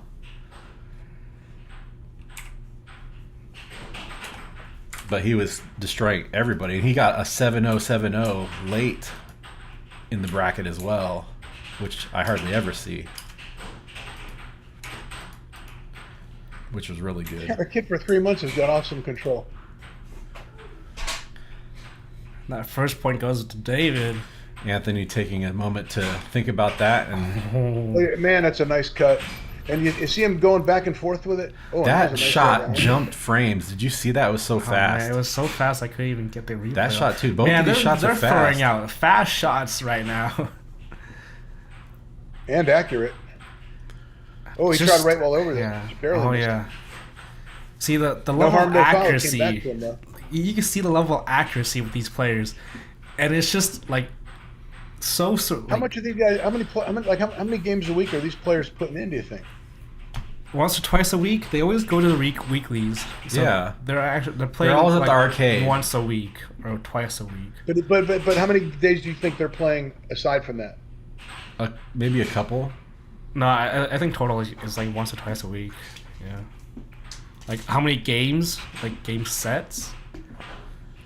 You're talking No, about it's this? it's like be on the lookout for players that all of a sudden, almost without you knowing, they're playing every single day. Oh, yeah. I don't think they're playing every single day. Maybe David goes. I think David goes to the arcade more than Anthony does because his brother plays a lot of rhythm games there, and his dad likes to join on air hockey too. So they might play at the arcade more often than we think. Oh, that was a crazy cross. I'm seeing a lot of great Oh stuff. man, these are just David, all of a sudden he's up 5-3. these shots are just like rocketing past toward each other. Maybe he's getting over his jitters and he says, "Okay, I'm gonna get into this." I mean, being on stream does have some nerves. Does give you some nerves. I mean, it does really look different than the arcade. This looks like it's professional setup, like you're really somewhere. Man. 3-6 for David right now with that left wall under. I'm just kind of in awe on how Oh, look at that grab! the reflexes. Yeah. Nice Guess what? charge. He made a little adjustment there to stop that cut straight shot. Man, David is just playing out of He's his capable mind. of this game. adjusting as well. And he's slowing it down too. He He's can slowing do it down. He's off-speed. picking it up. He's slowing it down. Dude, How old is this kid? Oh, fake. How old is this kid? I would say 16 or 15. That kid's only 16. Yeah. Another prodigy. I mean, he's surely showing a lot. Oh, that slow right wall. I'd over like just Colin to almost look at hit. this match and Oh, and look say, at that fake pumps, Jesse. Look at the fake pumps this guy has. Look at that. Yeah. A little fake I'd like pump. Colin to look at this match and say, how is he after 3 months? Although Colin, I think, was 9 years old when he started, though, I think. or Oh, something yeah. like that. Colin started out very young. So, yeah, so it wouldn't be quite as fair, but, you know. But Alright. still, So that hey, was- I didn't start playing until I was 21. Yeah, same here. I didn't start playing until I was, what, in my 40s? 30, the 30s? There you go. 38? There you go. How old were you? 42? 44? 44? Yeah. Man. Like I say, I'd already won one national championship, and there was still a 43-year-old guy that I couldn't beat. It wasn't until his name was Freddie Ortlieb, legendary air hockey player, and I couldn't. It took me about, I want to say, at least 3 months after I won my first official nationals before I could beat that guy, and he was 43 years old. But he was a master. I'm a nobody. I thought, Yeah, this we're is nobodies fun. here, Jesse. We're nobodies here. No matter what age you are when you're starting, you could still get to as good as you ever could have gotten to with enough play. Yeah. Like I say, the hard part as you get older is, can you do it? As we get older, it's harder for us to do it for as long as the younger players. Just like tennis, just like, you know, all sports like that. Air hockey falls into that category. So conditioning would be crucial. Like if all of a sudden you're playing this game and your skill level starts going up like crazy, and you're like, oh my God, I'm able to challenge like top 10 players and this and that and the other thing. Mm-hmm. Man, that's when I start doing the workouts big time, because so you can be fresh at the end of a national and maybe do some break some hearts out there, you know. Yeah. So it's all still possible. All right, we're going to game 4. Anthony checking his phone. Make his playlist right to beat David. Yeah, you can't see it, but he has headphones in with his long hair. Anthony gets possession. Doing his drift. Anthony is playing it slow now. He's playing slow and Setting methodical. up his shots. Good left of center drift, but I think he released it a little bit too fast. A little far back, too. Well, that could be You know what I like Oh. about the protege is he knows what he wants to do. You know, you can tell he's just not whacking the puck. He really knows what he wants to do. So does Anthony, by the way. You know. Oh no. Yeah, all the credit to these guys. Oh, man. Wow. David just knows how to drift and shoot. Look at this, drift and shoots that right wall over. Is that over or under? I think it was an under. That's one thing that reminds me of Colin, which is the fast drift. Oh no, Anthony, the fast drift and shoot in the mid drift. Seeming like he's not thinking about it. It's just he feels it.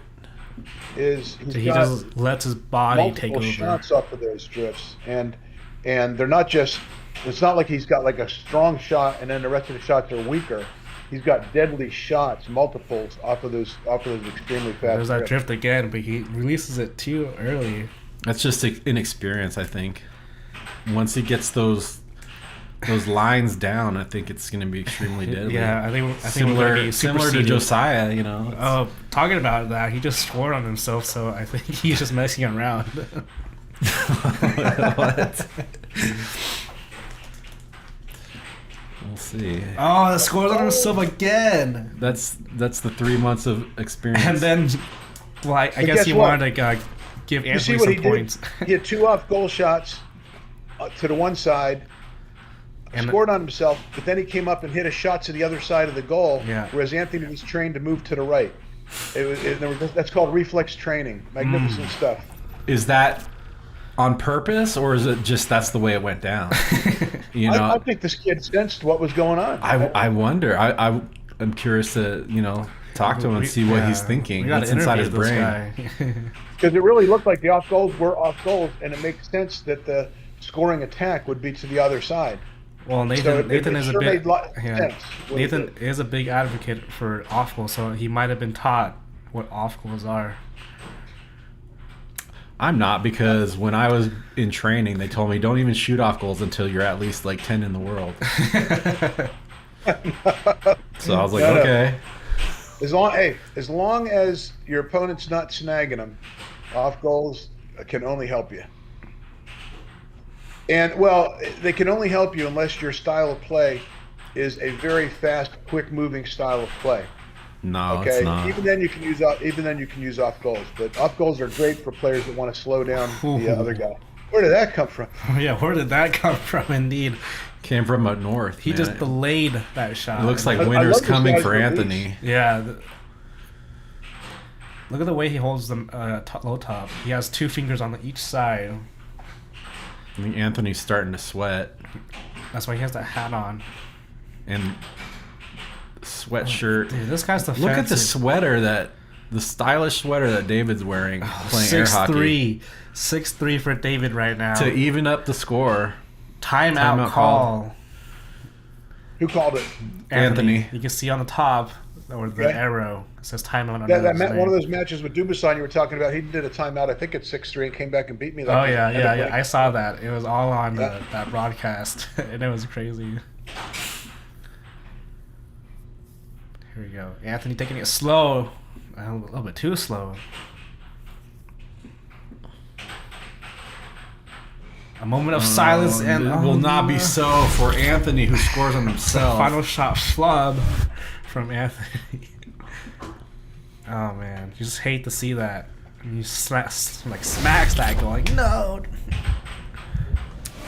And this stream brought to you by Ruthless Real Estate. You know what? Here are these guys. What's your One's name? been playing 3 months. How long What's your the other name? one been playing? Kumachek. Kamichek. Yeah. How long Our has Anthony sponsor. been playing? What? How long has Anthony been playing? Anthony, 5 months. Yeah, 5 months. Okay, so 1 3 months, 1 5 months. I'm looking at this match, and so far, I can't come up with very much I would tell either one of them they're doing so well. That's crazy. Yeah, I had a challenge match with Anthony when he was in his 3-month stage, and he was doing well, but it wasn't doing well enough. But now, when I'm watching him play right now with his 5-month stage, I think he's doing way better than he was in the past. You hear that, Anthony? Spec wants you to challenge him for his rank. Challenge me again. For third.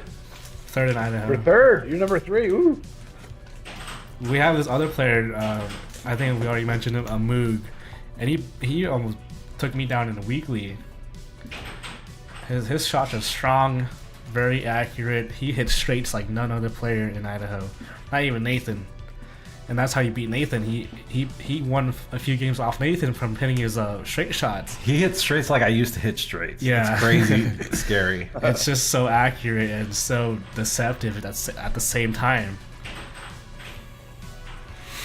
Oh, I hit the wrong button. My bad.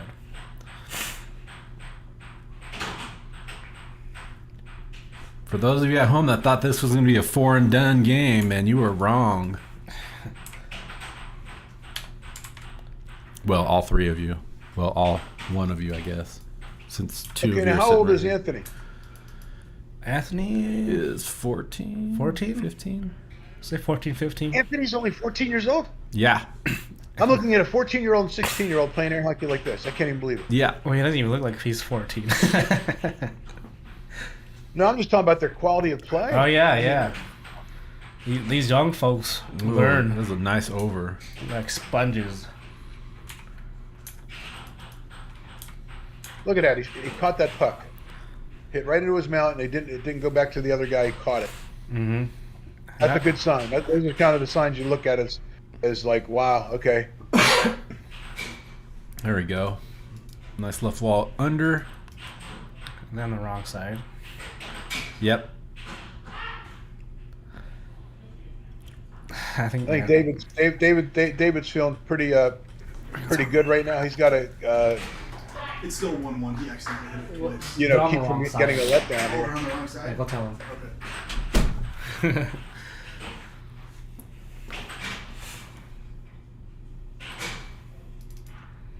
Sweet shot.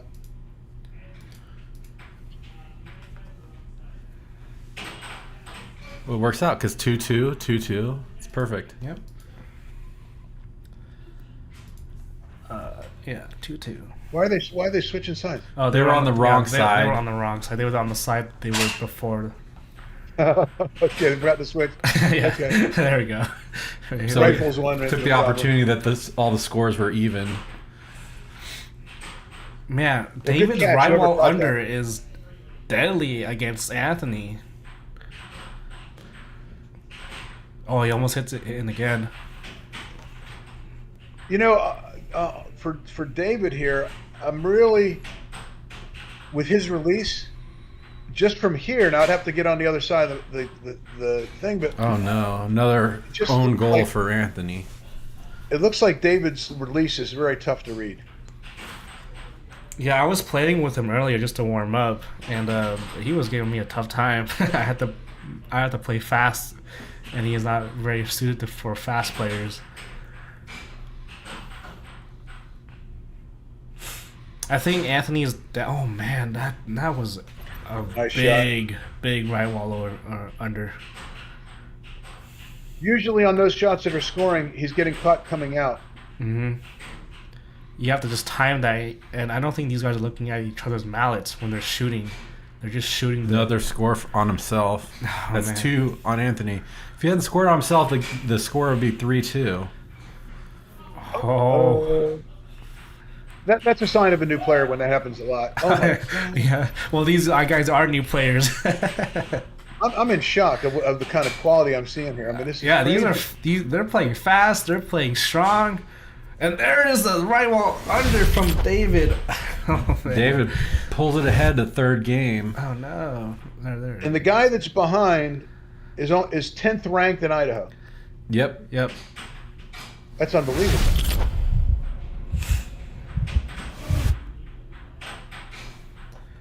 Well, David does have a chance to take away his 10th rank and put him down on 11th.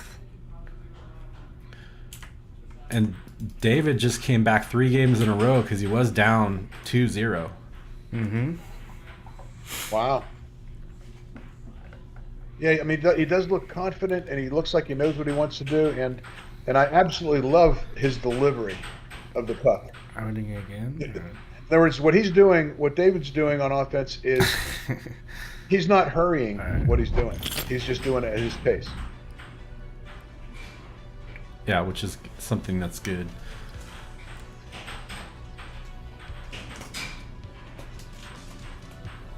Anthony's kind of the same way. I mean, he doesn't seem to be hurrying his shots either. But I almost can't believe what I'm seeing here. Just look at these replays. They're great shots. It's like, is that a pump fake? He did a pump fake on now. Yeah, David or Anthony. Because I know David does a lot of fake pumps.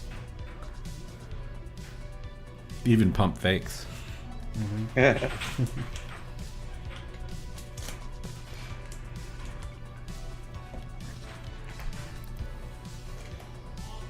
Yeah, I'm not going to give either one of these guys advice. I mean, I just really like the way they've come along. I mean, I might direct them wrong.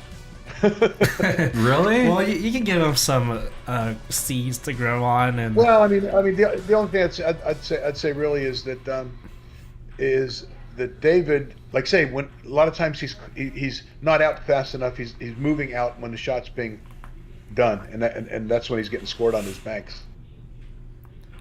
Why is But, Anthony I don't scoring see- on I don't see himself so Anthony much? doing anything bad, you know. well, that's just a new player problem, scoring on yourself. That means you're hitting it hard enough, though. Oh yeah. They'll get on that. Let's see what happens here. Ooh, we're straight Oh, down that the was middle. funny. They both were trying the same move. Okay. Oh, you know what?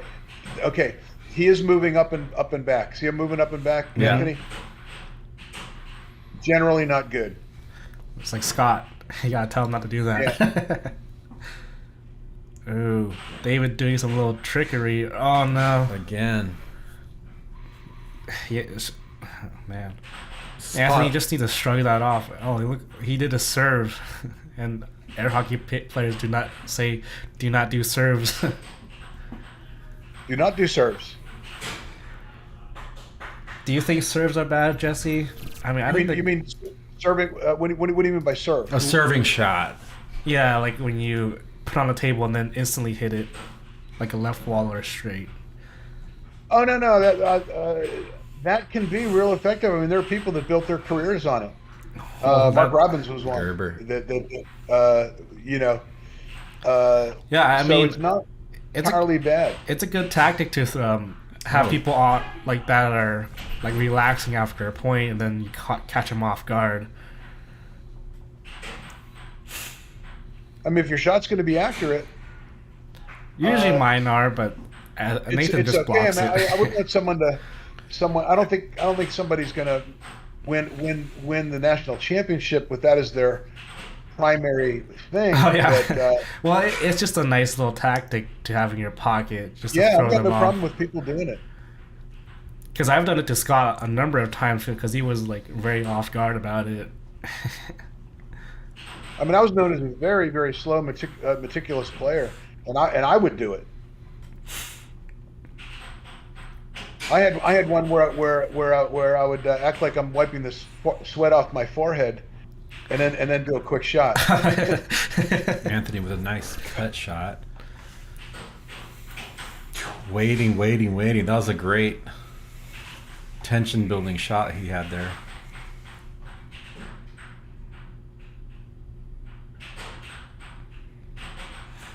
Man, look at how David charges. Oh, and nice. Man. That makes David pay for But it. guess what? That was intentional. He went for the middle of the goal on that because he knew he was going to get it. That was very, very alert by Anthony.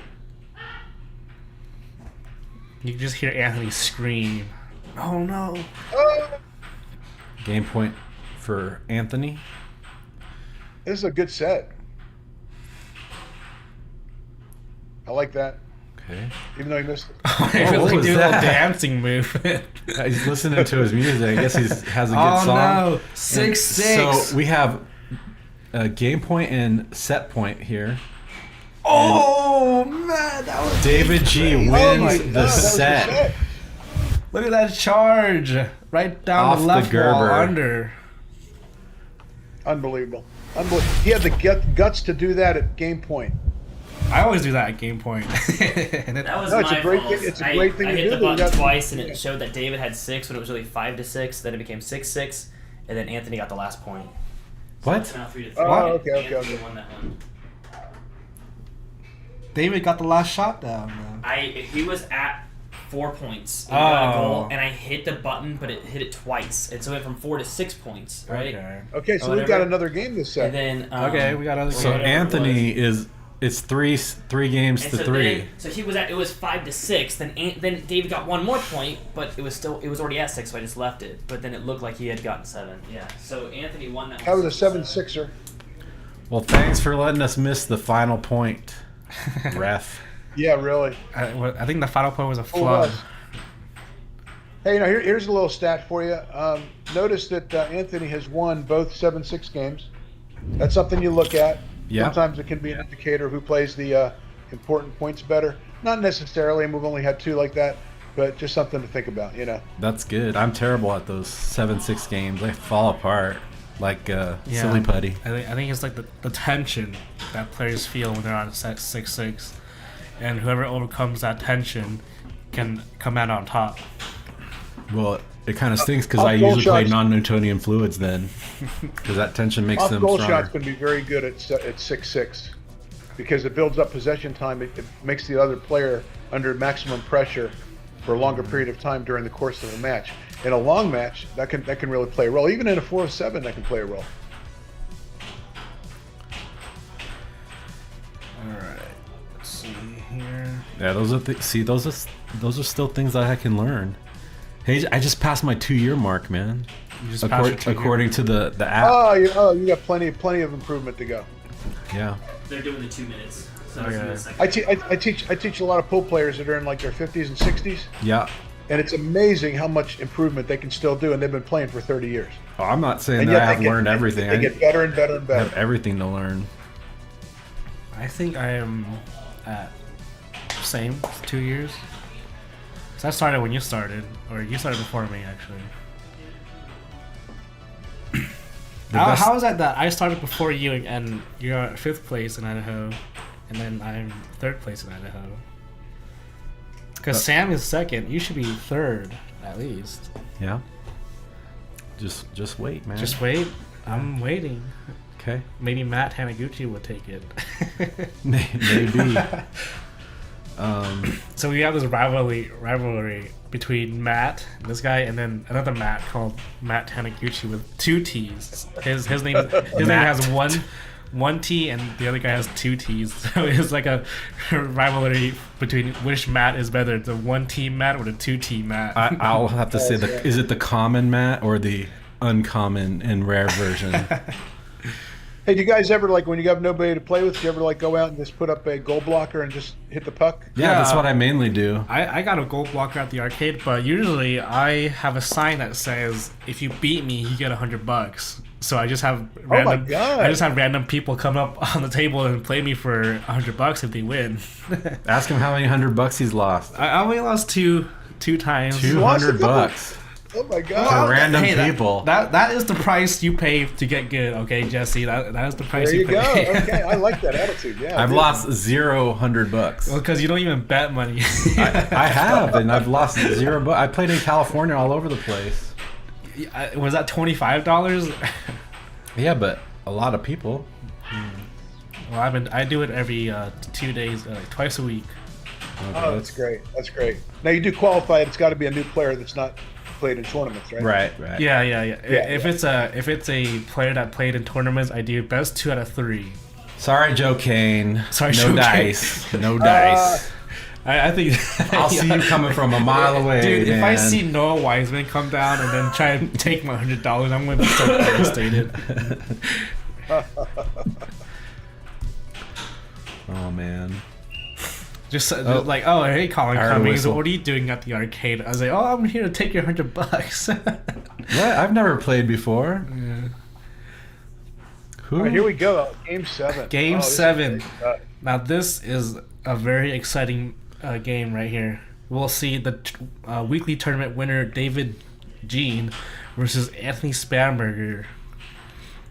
Oh, he almost gets it. Oh, but What happened? I think it was a penalty shot. Yeah, I think. Yeah. Oh, it no. touched his belly flub. Did it? Well, Nathan Yeah, called I it. think his body. Yeah. Or did his it touch body- his his sweatshirt? It looked like his body stopped. Well, it was either his The string? It was either his. He's hoodie got all kinds of pocket- stuff hanging down. Yeah. So See, I don't want- Well, Nathan caught it, so there must have been something wrong. Hit it hard. If he hits it hard, he might miss. Maybe he won't. Well, miss you this. know what some players do. I mean, I was one of them.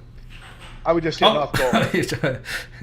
There he goes. He tried to do the. I mean, I would hit intentional off goal. You know. Yeah. It's like, it's no big deal for me, so I'll just give it to you. I We think had that a happened big match. in the last game I played, and I gave it We had a to. big match to get to the finals Andrew. at a national tournament one time, and Phil Arnold did a goaltending. I mean, you know, and Rolf Moore missed it, Ooh, nice cross. and that got Phil into the finals. Oh, 2-point lead for Anthony that's right now.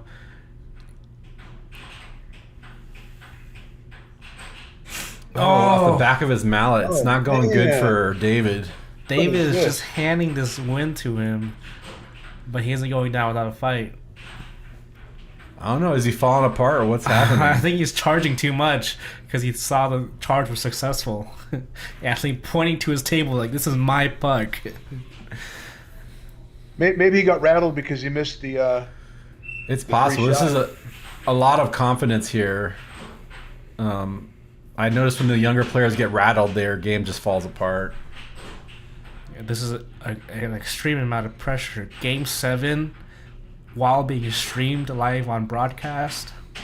Who knows the untold millions that are watching? The 3 millions that are I watching. think it is 2 because I'm watching it on my phone. Yeah.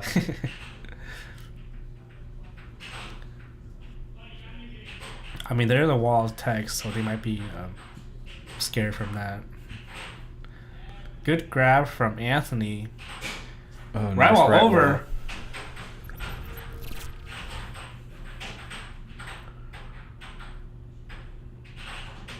A lot of delay in that shot, and he Ooh. gets it in. Right wall under from David. Bring it 4-1. He finally gets on the board at this time. But don't count him out because he likes to come I back. keep forgetting to switch cameras. Maybe I should do that. Ooh, good block from David. Was that an off goal? Another off goal, maybe? Or was it a miss? Oh, an left off-speed wall left under. wall. Responds with the right wall under. Responds with a slow cut. So slow. That was like a stealth shot. Came under the radar, and he scores against himself to give up the set. Anthony wins set 1. Well, that was a great block from Anthony. Redirects the puck back into David's goal. I mean, if you're going to redirect the puck somewhere, it might as well be in the other goal. Right. That was a great shot. Who do you want to talk to? Oh, Jesse, your mic is muted, if you haven't noticed. I mean, wow. I don't know what I'd say to either one of these guys. They're doing so well, except for the getting caught coming out. I mean, I don't mean charging. I mean just lazily coming out and letting people bank behind you. Okay, I'll bring David in here. David. All right, we'll get David in here. What's up, David? Yeah, and I would like to say the same thing to Anthony, although it didn't really cost him during the match too much. I would still like to get that in there. Let me introduce you to this guy. His name is Jesse Douty, 11-time world champion, and I think he'll be giving you some advice here on your next game. So what do you have to say to him, Jesse? Yeah, first thing is when they told me that you were only 28 years old, man, I couldn't believe it. You played it so good that. But 28, he's how old are you? No, I'm just joking. I was gonna play along with it, but. Yeah. No, actually, David, I'm so impressed with your game. It's just absolutely outrageous. I took the air hockey pretty friendly like with me, and I do not think that I was playing at your level at 3 months. I can tell you that, and I was playing every day, by the way. Thank you very much. Very impressed with your game. One thing I think that as you start assaulting players that are way over your level, you probably you have a tendency when you're setting up on defense, you have a tendency to, as you're kind of getting set on defense, is to come out 4 or 5 inches from your initial set point, and that's allowing the offense to bank behind you before you have before you're really truly set for the shot. So you probably, on defense, you want to get that puck out. You want to get your mallet out to where you want to be to start, and then take it from there. And don't get caught, as he's getting ready from his thing, then coming out to that spot that you want to defend from. Get to that spot first. And that's different than charging. Charging is totally separate. I'm just talking about just getting caught moving a couple inches ahead while the guy is banking. If you're moving ahead while that guy hits the bank, it's gonna score if they hit it on goal. So that's the only little thing there. Right. Just being a little quicker at getting to your stopping point. I love your release. How you're striking the puck. I absolutely love it. I love it that I can tell that you're thinking about what you want to do before you do it, and you're doing it at a time that's comfortable for you. All those things are absolutely wonderful. The off goals, I absolutely love the off goals. Okay. Thank you. So other than that, I mean, like I say, you're playing at such a level for the number of months you've been playing that I just say, hey, just keep doing what you're doing and just get a little more set on defense, and don't get caught coming out unless you're charging. It's okay to charge and get caught coming out, because when you're charging and you get caught, that's advertising. That's letting them know, hey, I could charge and hit this, even if you missed it. That's okay. That's advertising. Just log that okay, he's going to expect me to come out. We'll probably try to do some banks now, and I'll be able to get the puck. But just that one where they get the puck and you just move out while they're on their first touch of the puck and they end up banking it behind you. Oh yeah. He's hit a lot of points on you on that. Okay, and it might just be a timing thing where he didn't realize what he was doing, but still it was there. And I think that on almost all of those, if you were already set to where you wanted to be set, you would have reacted to the puck and probably blocked those. So, and other than that, just keep doing what you're doing. I think you're playing great. I think you've got a super chance to win this match. if you get your defense set to where he's not getting the cheap right wall banks behind you or underneath, you're then he's not going to score enough to beat you on these future sets. So I would rate it that even though you've got to win 2 sets in a row, I would think just based on that, if you make that correction, I would rate that you might be a slight favorite in this match. Oh, okay. All right, and that's it. Do you have any questions for me? Not really, but. All right, okay, cool, man. All right, good luck in the match. Can you get Anthony Thank you in very here? much. Anthony? Oh yeah. Let's have Anthony come in here.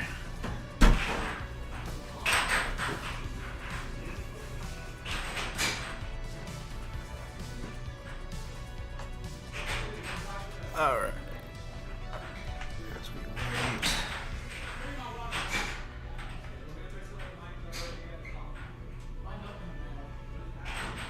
Something, I don't know what. Hey, Anthony. Take a seat. So, Hello. have you heard of this guy, Jesse Douty? Yeah, I talked to him before. Okay, cool. Hey, Anthony. Hey, I think you're playing great. I love your game. And one thing that I would like to see you do, I mean, like say you're doing so many good things, I almost can't even count them. I mean, like your cut straight shots were great. Thank you. The way you were moving the puck subtly to get to where you want to hit the shots, very nice. You weren't really telegraphing where the puck was going to be when you hit it. You weren't telegraphing where the shot was going to go. Your shots were crisp. Okay, and your release was fast enough that you really weren't telegraphing when you were going to strike the puck.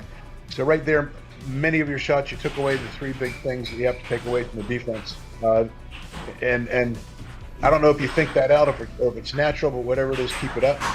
I do notice on defense that you are doing the like a little rock back and forth on defense.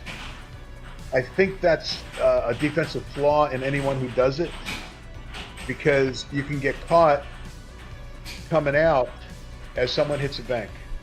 Okay, and if you're moving out when someone strikes the bank, in most cases your entire goal's open. They don't even have to be accurate.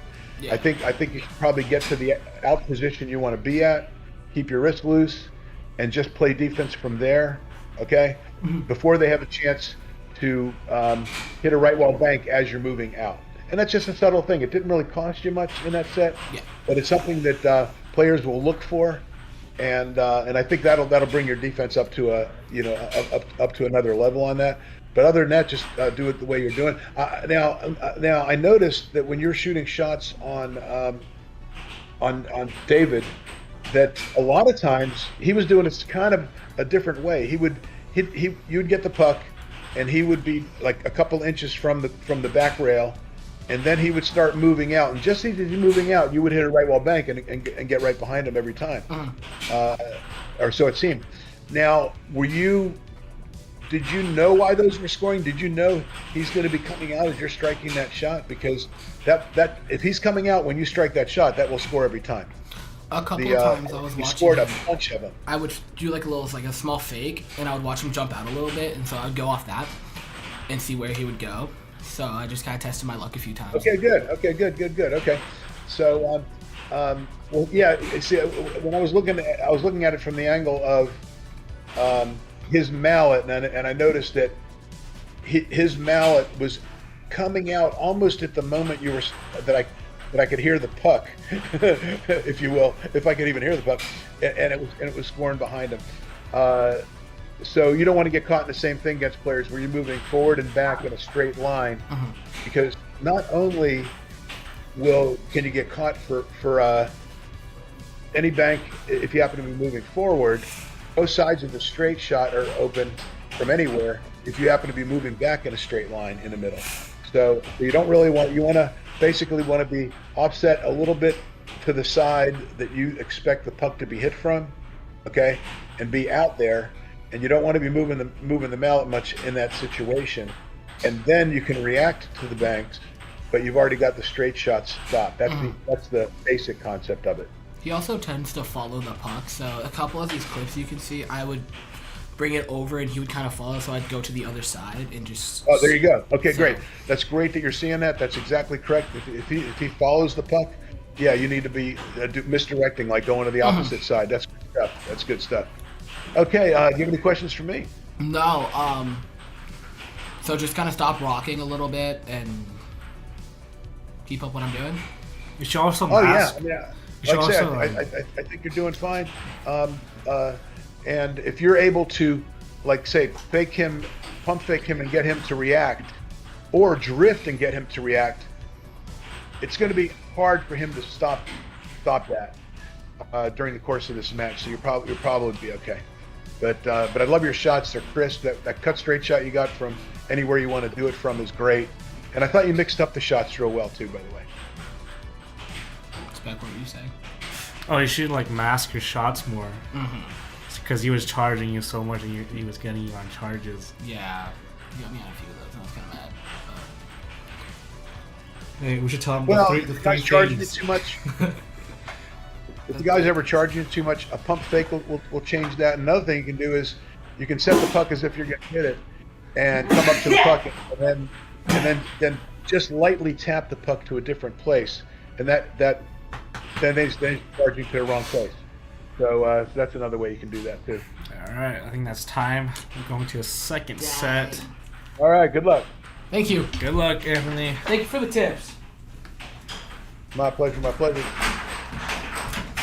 Can you unmute that? Well, the awareness that he showed in terms of why he's doing what he's doing. Okay. Hope that was good advice. They'll heed that advice. Oh, The awareness of what he showed on why he was doing what he was doing showed that, wow, it may be tough for David to come back and win 2 sets because he was intentionally getting him to do that coming out. So that could be a real problem for David. David has been playing right for 3 months. Shoot. All right.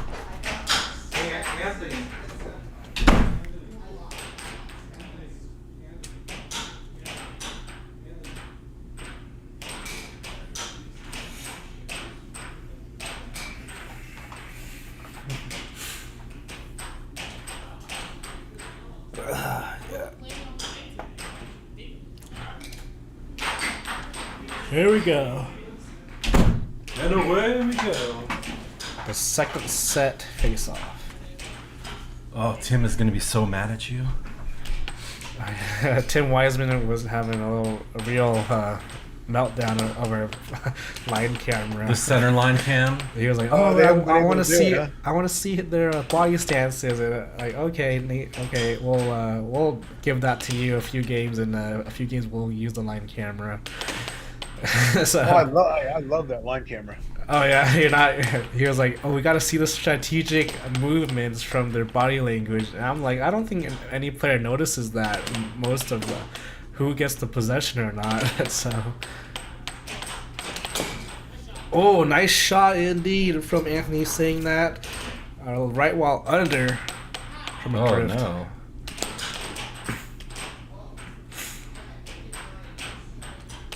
I think the tips we give them may throw their game off, but it does help them in the long run. Oh no. Anthony getting a little crazy with his drifting He and just puck needs control. to calm down. Oh no, what was that? He It's was like a tap and then Super tap too off hard. speed. Super duper off speed. Good cross. Another good one.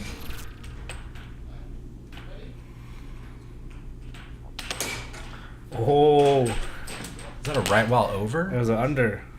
Well, it could have scored anywhere though, because he got caught coming out again. Yeah, he got caught charging. Anthony could have got his puck back, but he decided to give it back to David. I don't know. When it's like that, I always think I can get it back. It and then was like right on the a lot edge. of the times I just knock it in. So I there's just, this thing called like the beach and the ocean. If it's in the ocean, you can't get it back, but if it's on the beach, you can get it. Look at that! You see that cut? Yeah, that was that nice cut again, as Jesse Douty would say. So accurate. Look at Oh. that. And David even went around the cut to let it go in. Right. What a cross! Yeah, they would hit And that was gutsy. For him another to do that cross, because- crazy cross from Anthony. I love this instant replay you guys have. Oh yeah. We figured a lot of the other fast sports have it. Why shouldn't we? There you go. Yeah, but it seems like you guys even do it better. Oh yeah, thank you. You know, there's a table from Dynamo called the Black Hole Table, and they have an instant replay On the table. on the overhead. Yeah, there was like. Are you serious? Yeah, and it blows like AC down your face to simulate you. You just got scored on. Yeah, no, it was on the other person who scores, so you get a little reward from AC blowing down on your face. Some classic conditioning. Yeah, like a breath of fresh air almost from winning. I think it'd be funny if you get scored on, you get a blast of air in your face. Just like it's scored on so tremendously.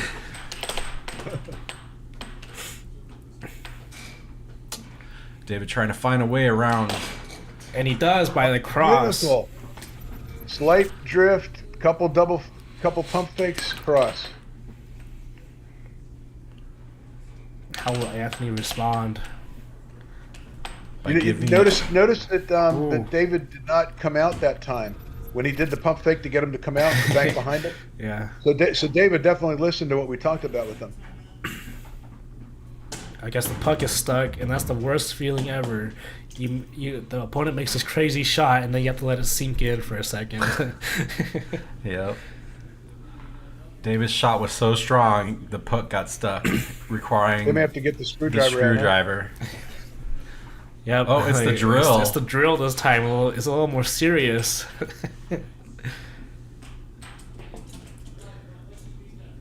There it goes.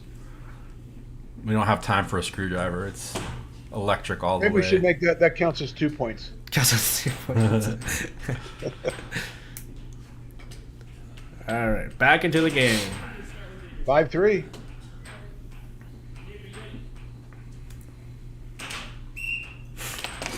All right, awful over from Anthony. We've Nice never off seen that a speed. lot.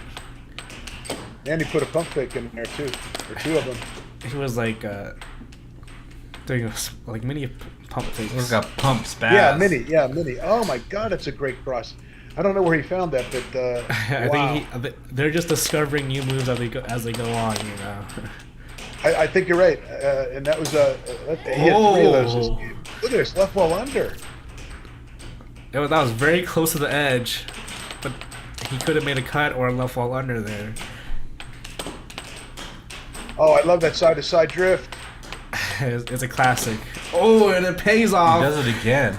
So That this was is an end intentional. game. What he's doing is intentional. It's not lucky. Oh, are they going to say the game score was wrong? Again, let's see. I think I think the game score That was is it. wrong. Okay, yeah.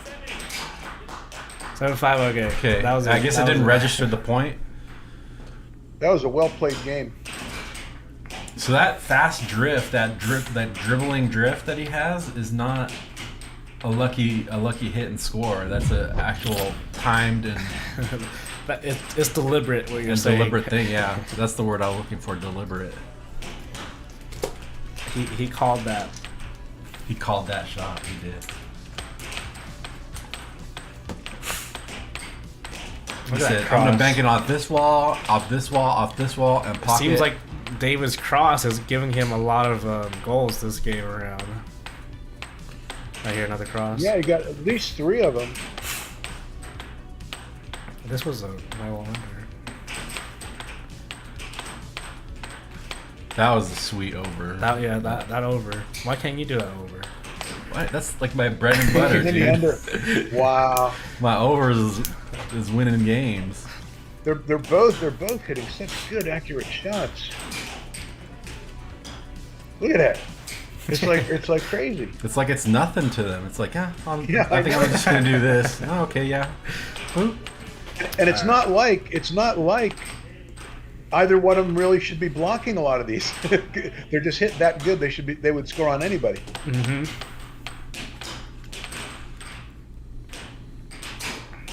Here we go. Game 2. David winning the first game.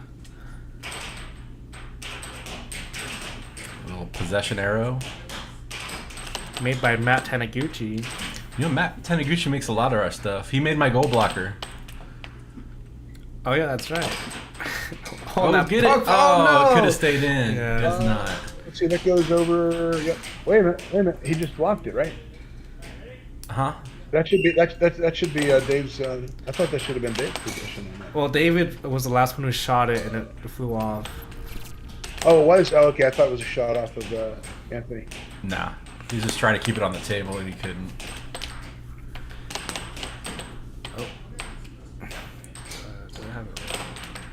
As they get more experience, they won't lose the puck like that as much. That they're both doing like that. They're not. That's just they just haven't played enough yet. As it just flies away into space. Yeah.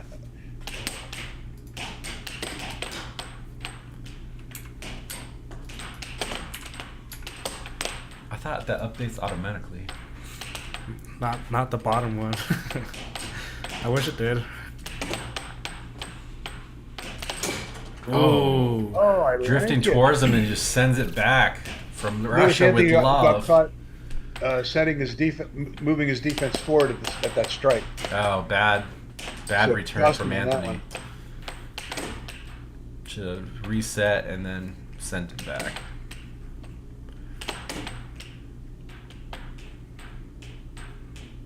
He is playing it really slow. Tried the 1-2. Oh man, The very slow. Where is this guy finding this stuff? It's just like it just comes in the head, you know. Wow, that was nice. It's unbelievable that after 3 months, this guy's not got that kind of variety. Jungle. That was a flub. Little garbage shot. Timeout from Anthony. Good time to do it. Yeah, he is 4 points down the hole. So now he's changing his music. Trying to find something thunderous for his comeback. Finding some good jams. Maybe some 80s rock. That's what I would look for. Oh, there he it goes, does 1-2. work for him.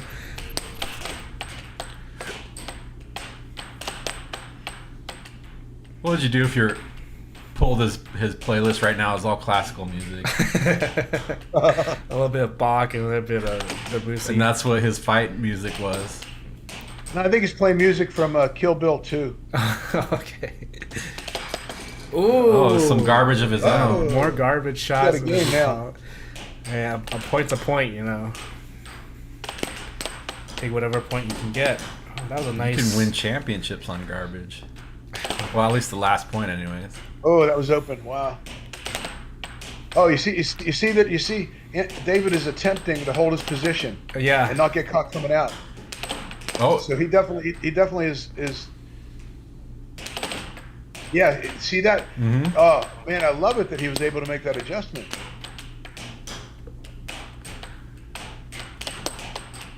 Trying for right walls, trying for cuts, trying for crosses. He is trying everything he can to get that puck into the goal.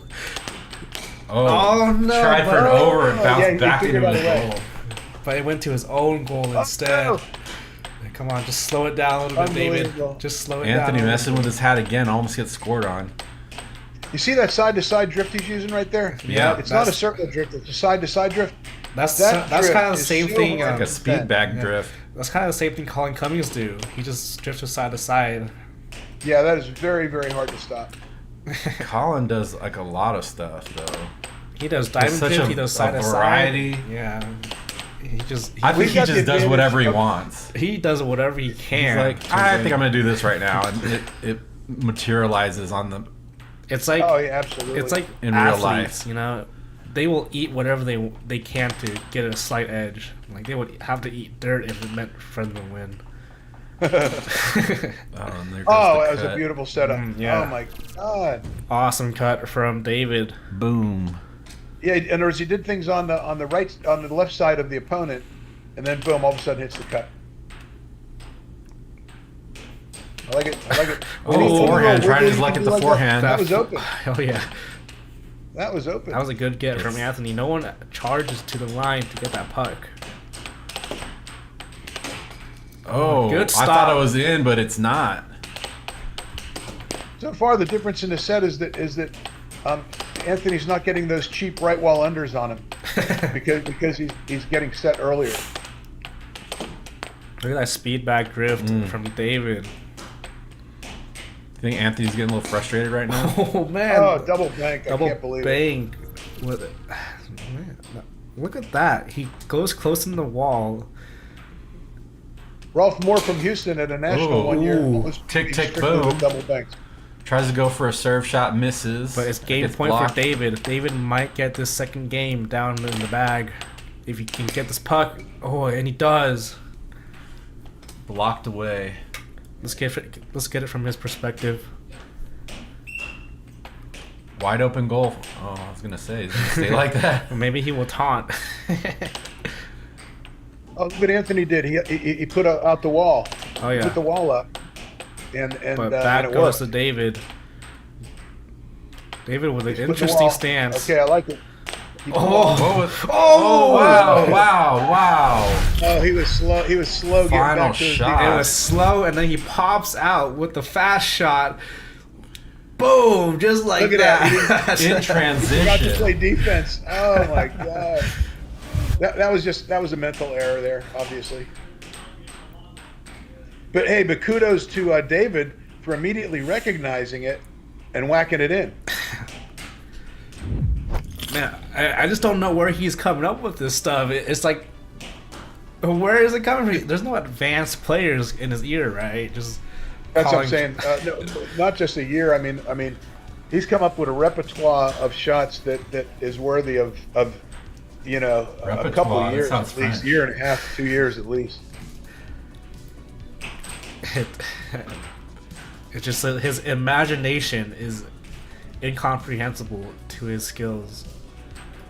Similar to Colin. I mean, that's how Colin's like. He visualizes it and he can execute it. What did he say when he was in here? When you were talking to him?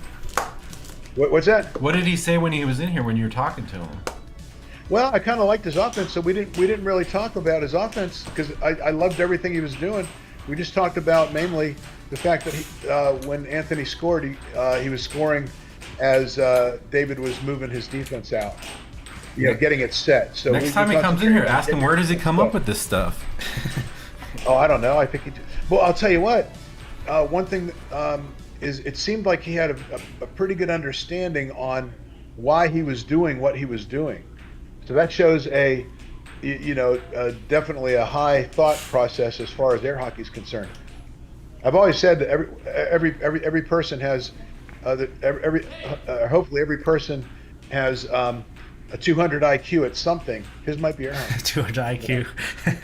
That's a good way to put it. Oh, it's already unmuted. Here we go. Game number 3. But can he do physics? Okay. Well, you do physics, but you keep losing, so who knows? Well, maybe that's all I can do. Wait, how do you lose at physics? I don't lose at physics. Matt studies physics, but he loses at air hockey. Oh, I got you. But I keep trying. I loved physics when I was in school. I loved it. Oh, first, right off the bat. First blood for Anthony. And notice, he tapped it forward. He tapped it forward. David start moving up, and he banked behind him. And that's the ref giving a good whoop. I think that was Anthony. No. And David corrected it on this one. You can see the wrist defense on David. No, but David coming out for the defense, but it goes around his puck. Oh, nice right wall under from David. 2-2. Oh, catching David coming out again. It was over this time. I don't think anything that was stopped a charge. That was a charge, and that's okay. You want to advertise the charge once in a while, so if you get caught charging, that's all right. Just don't overdo it. I get caught charging all the time. Oh. Well, like I say, you don't want to. Then it becomes something called Dick Stein's disease after a famous player. Yeah, I charge so much, I got a visa. So now it's tied 3-3. Enough that they think about it. Yeah. To throw off their accuracy mainly. Look at this drift from David. He is like trying to master it. A slow left to right drift. Oh, and he tries that 1-2 again, but too slow. Too slow, yeah. Too slow. Not only that, he was Anthony was there for the cut straight shot on a 1-2. He expected that. Trying the slow right wall again, but David had enough time to react, and he gets him with the left wall. Left wall under. Oh my god. Jesse is in here just in all of these young guns. I truly am. How is this different than any other young player? Is it because you don't have a lot of interaction with the young players anymore, or is this? Well, I can only go by the young players that I've seen over the years, and admittedly, I only get to see them like summon weeklies and stuff. But what you'll need to do is like I would like Danny, probably Danny or one of the Houston players to take a look at this match and say, do we have 3 and 5 month players in Houston that are playing like this? I would be amazed if he said yes. Well, and I could be wrong. I know Tim Wiseman's family is sort of up there. We got, is this 5-4, 5-5? Yeah, 5-4. 5-4 right now. Anthony sank a cross into David's goal, making it 5-4. Oh, dead stop right there. That was a great He had stop. success with that shot, by the way. Both players with great stops. Yep. Oh, Anthony taking it slow and hits the cut. Making it 5-6. Look at this 5-5. It's 5-5. 5-5, yep. This is a critical point right here. Yeah, you don't want to do that at 5-5. No dumb moves here. A good charge makes... Oh, he should have caught it. Oh, yeah. Instead of, he was lucky to get those back. Tries to do the drift and shoot again. David with much of the possession. David is just throwing everything out there at Anthony, hoping to overwhelm him with shots. Oh, look at that get right there. Oh, but he just gives it away. Look for David to hit a cross straight shot here. Right now, David is trying to go for walls. He set it up. So let's see if he does it. Oh, he did. Oh, he tried. Yeah. Is it a miss or off goal? He is trying everything right now. Anthony gets possession. Can he capitalize on this opportunity? Oh. You got to make your opponent work hard, and then you slide in with the easy shots when they're all tired out. Like that. Goes. A good cross from Anthony, make it 5-6. Game point, Anthony. Here we go. What can David do about this? Anthony gets possession again. Can he do the same thing again? Trying for the 1-2. I think he missed it. Bad timing. David with a chance to equalize here. It seems like David's lost his timing on offense this game. I think it's like he's hitting a lot of shots that aren't very crisp. I think it's the pressure. He wants this game over with, so he's just throwing out everything he can. Oh man, that puck just rolls out of the goal. And the left wall under, making it 6-6. Now's a good time to call a timeout. No timeouts right now. These players do not understand the significance of timeouts at this stage. Oh, the cut shot from Anthony. The ruthless final shot. Oh, no chance at reacting to that because he was out of position. Well, what happened was he cocked the wrist for it. It looked like David moved out slightly while he cocked the wrist, and then the shot was hit almost at the same time as he was coming out, and then bam, no way to stop it. No way.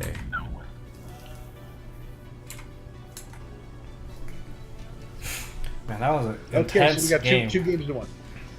Notice Anthony has won every 7-6 game. Yep. Interesting. I think maybe David doesn't know how to deal with the pressure yet. Yeah, I mean, he has been playing for 3 months, so it's a very hard thing to overcome. David hasn't played for 3 months? He's only played for 3 months. Oh, he's only played for 3 months. So, oh, that's right. Yeah. I don't think he can't really adjust to the pressure. I don't know if players feel pressure after 3 months, though. I'm not sure. Well, it's at 6-6, so any point matters because they don't understand that each point should be at 6-6. Like every air hockey player I've talked to is like they mentally imagine that each point is at 6-6 and each point will grant them a victory or a loss. Oh yeah. Well, the players should not be thinking about victory or loss at the time that they're doing an attack. They should only be thinking about the actual attack. If you think about loss or you think about victory, that's going to tend to cause you to underperform a lot of times. Or be distracted. So you should only be thinking about, I want to do this shot, I want to do this release, I want to do this drift, and that's what they have to be thinking about, and only that.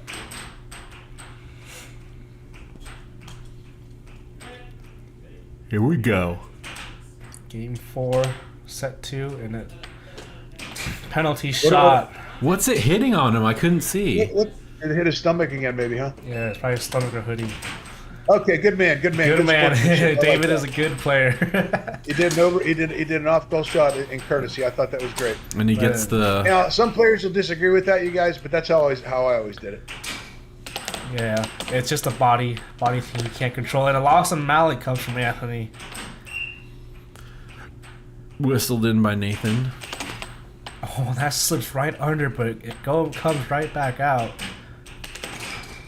Oh, it goes around the mallet. Anthony's mallet. Now, what sort of physics play against that, Matt? Inertia.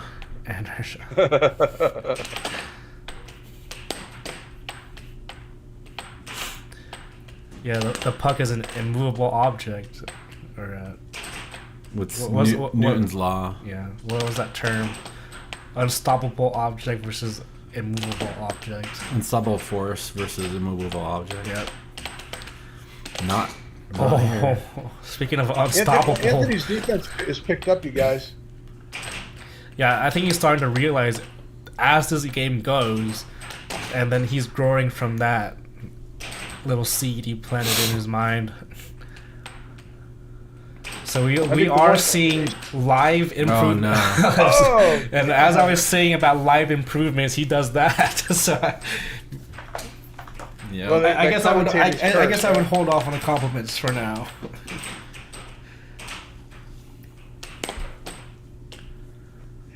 Now, it seems like both players' crispness of their shots is not as good as it was on the first set. I don't think either one of these players is used to playing set games. Yeah, they've always played a best 2 out of 3 games at the weekly. They just haven't played an actual challenge match. Longer set, yeah. Anthony has played a challenge match against me in the Idaho tournament, so he does have some experience. David, not so much. Oh, he's telegraphing a right wall bank. He telegraphed that. I know. You can just see it. Oh man, David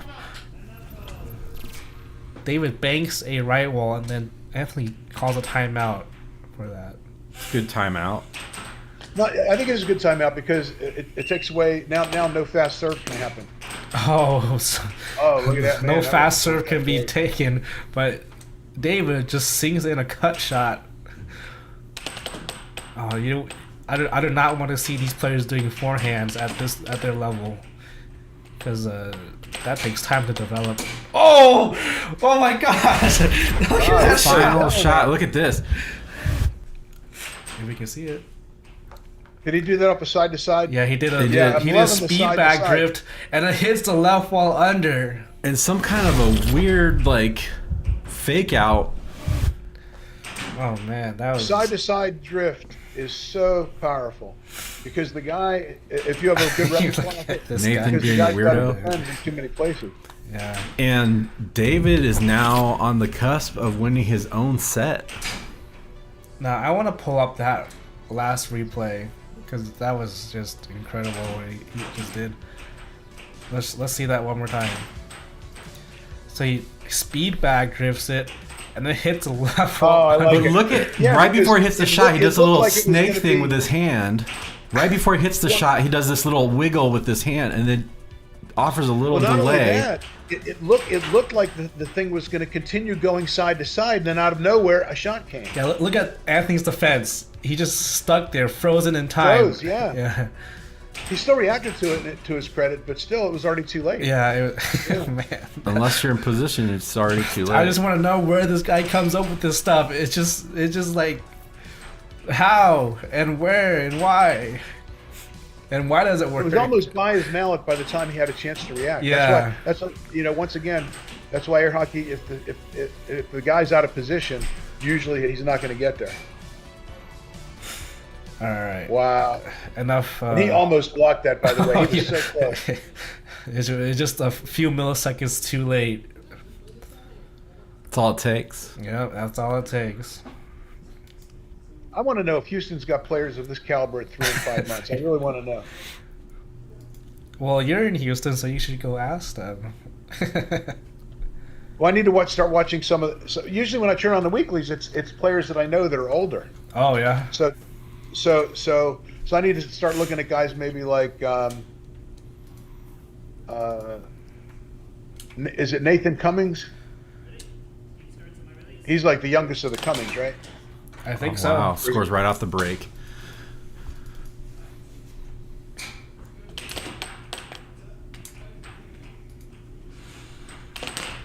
Oh, what a beautiful stop from David.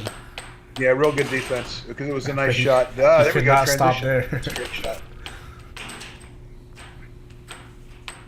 I would do transition shots for sure if I was Anthony for this particular match until he gets convinced that David's going to be alert right from the very first second.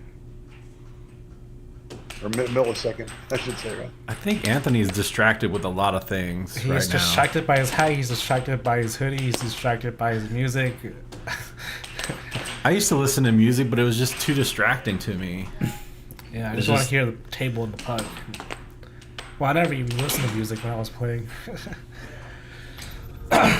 Did you guys do that back in the day, Jesse? You had like Sony Walkmans and some headphones. No. Wait, you know what? I want to say that for some reason I seem to remember something about people trying to wear headphones years ago, and I think there was a controversy on whether or not they were being coached during the game. Oh yeah. Well, if you had a Sony Walkman with a CD playing or a tape or a cassette tape, you wouldn't have any coaching going on. Look at that shot. Yeah, that shot was great. It was like a reverse cut, as we call it. He had it right of center and he hits it to a cut sign. I noticed that that David has a tendency to turn over the puck after the other guys hit a great shot. He should take a time to just recoup, regroup, and look at that holding. That was just a good shot. Stressing him out with his just David delay. tried to stay out there for it. Yeah, I don't think David should be stressing as much as he should be. Because, no, look at that puck. It just flew right out.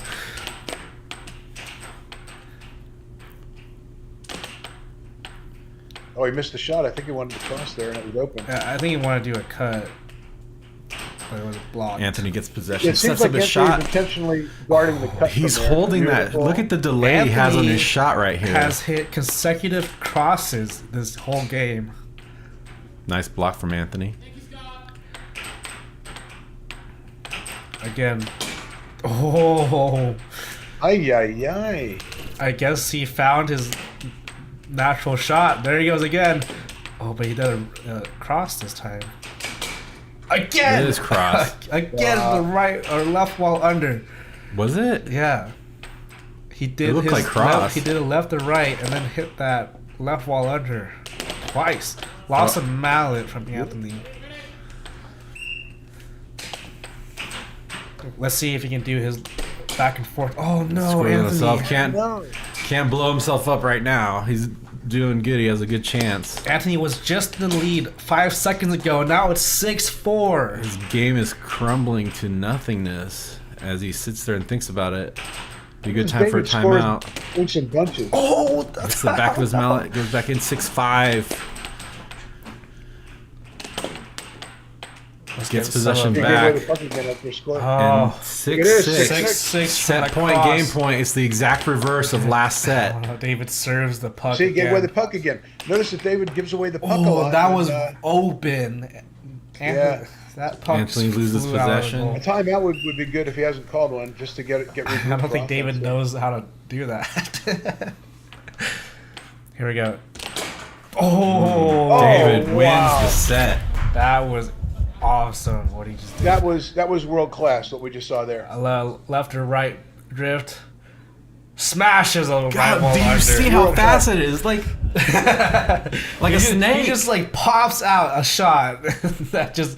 Notice on that shot that the way he did the drift, the puck was drifting right to left in the opposite direction as the right wall under. So he had everything right there. Anthony with malice in his face, it comes barging into our studio.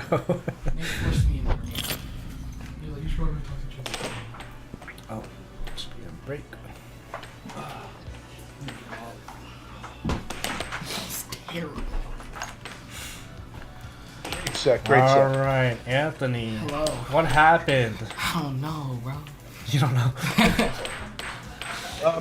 Well, we're here to recap. It might help you. One is this happened to both you guys. Really, is there was a period during the set for each one of you guys to where you kind of lost the crispness of your shots. Seemed like the timing was off, where you were hitting shots a little bit slower, maybe than they should. Other than that, I thought you played really, really well. I think that you need to be kind of really set and 100% alert on defense the second he gets the puck, so he doesn't score with its first hit. Okay. And another thing is that after you score a good shot, a lot of times his next response is pretty weak. So be on the lookout for going out and grabbing those pucks when he, like a lot of times there'll be a double bank or something you should be able to get possession of. So keep an eye on that.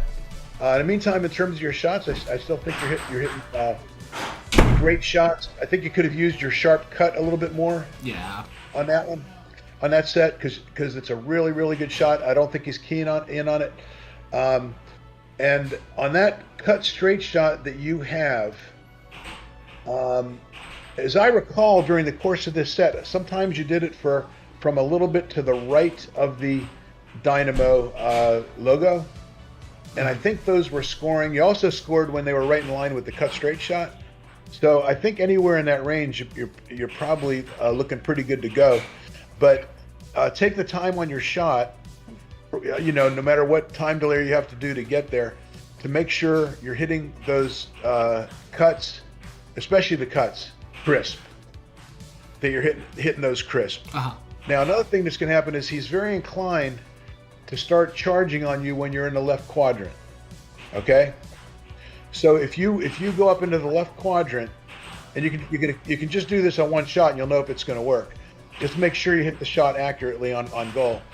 Is you do a little right to left drift into the right quadrant, wind up your wrist.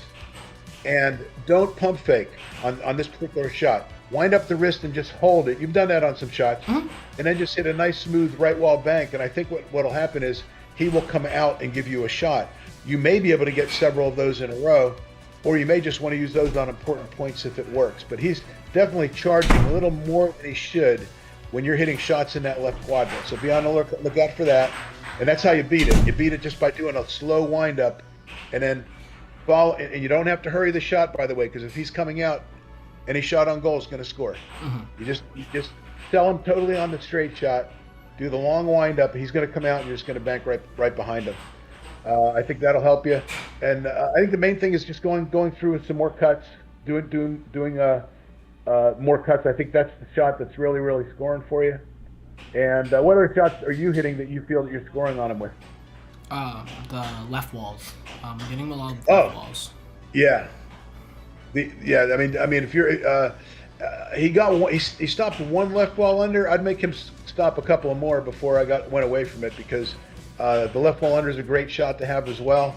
And keep in mind, if you're doing from that left quadrant, if you're doing like pump fake cuts, right, plus left walls, right, and you really need a point, and you come up and just do the long wind up, he's coming out, and you're going to have a free shot on goal. Okay, so look for an opportunity to do that. Other than that, I still think you're playing good. You're holding your defense pretty much. Earlier on, I saw you coming out and back But in general, you're holding your defense out there, which is good. But the main thing is, when he's first got the puck, be out there, be ready, and be ready to where you're not moving out at that moment, so that when he decides to hit a bank, that you're ready for it. And if he tries a 1-2, when the one comes by, get reset and be ready, in position, so that if he does a bank off of that, you'll be able to come back for it. So just get set quicker on defense to your comfort, to where you're comfortable. Okay. Yep. And I think you're playing well. I think you're playing well enough to win, and it's just going to be a gutsy battle on you. and remember, to the defense, if they don't know the exact moment you're going to strike the puck, okay, then you don't have to hurry on your shot. Do the release and the wind up and whatever you want to do at the speed that you want, so that when you hit that puck, you're hitting it briskly as you're going through the puck. I was realizing, I was realizing when I was slowing down, like taking a break for a sec, and then I'd go for it, that would catch him off guard, because he's playing the fast game. So slowing it down would help a lot. Somebody noticed that you were slowing down, as a matter of fact. So I mean, that makes total sense. If you need to build up some possession time or hitting off goal or something like that, go ahead and do that. And maybe his defense breaks down after a little time. So keep that in mind as well. I'd put that in my game plan for the final set for sure. Good observation, by the way. Okay. Any questions for me? No. I appreciate the help. It helps a lot. Yeah, we can see that. All right, why don't you go get David? Switch out with David. Gotcha. All right. Hey, Thank you. You're welcome.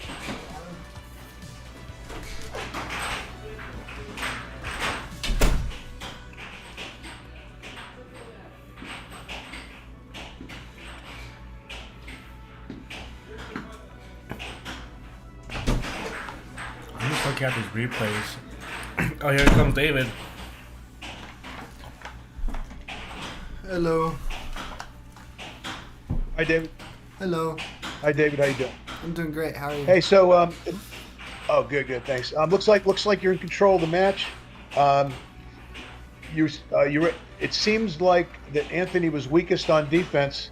Kind of as soon as you get the puck, if you hit a crisp shot, he was in transition. He was pretty weak on that. So that's something you might be able to pick up a couple of cheap points that way.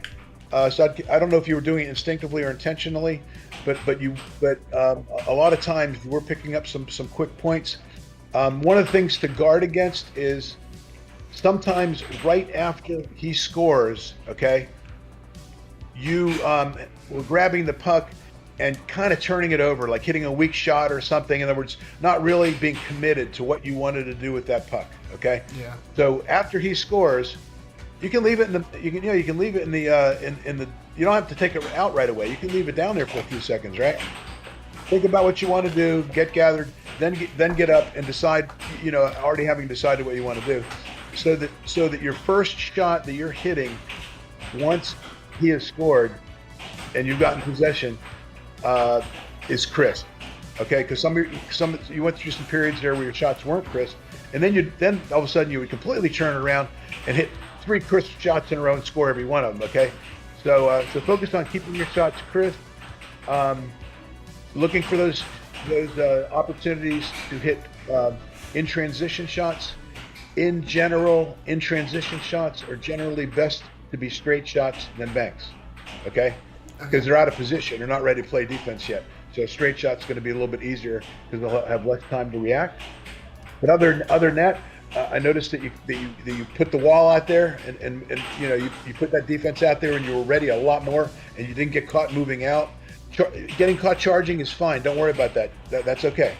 That's going to happen sometimes. But in terms of just kind of lazily moving out there as he's banking, you don't want to do that. And you didn't really do it that set. You were out there and you were ready, and you're blocking a lot of those banks underneath that on that first set we're scoring. So I think you're in control of the set, and if you keep going the way you're going, you should win this match. All right. Thank you very much. You're welcome.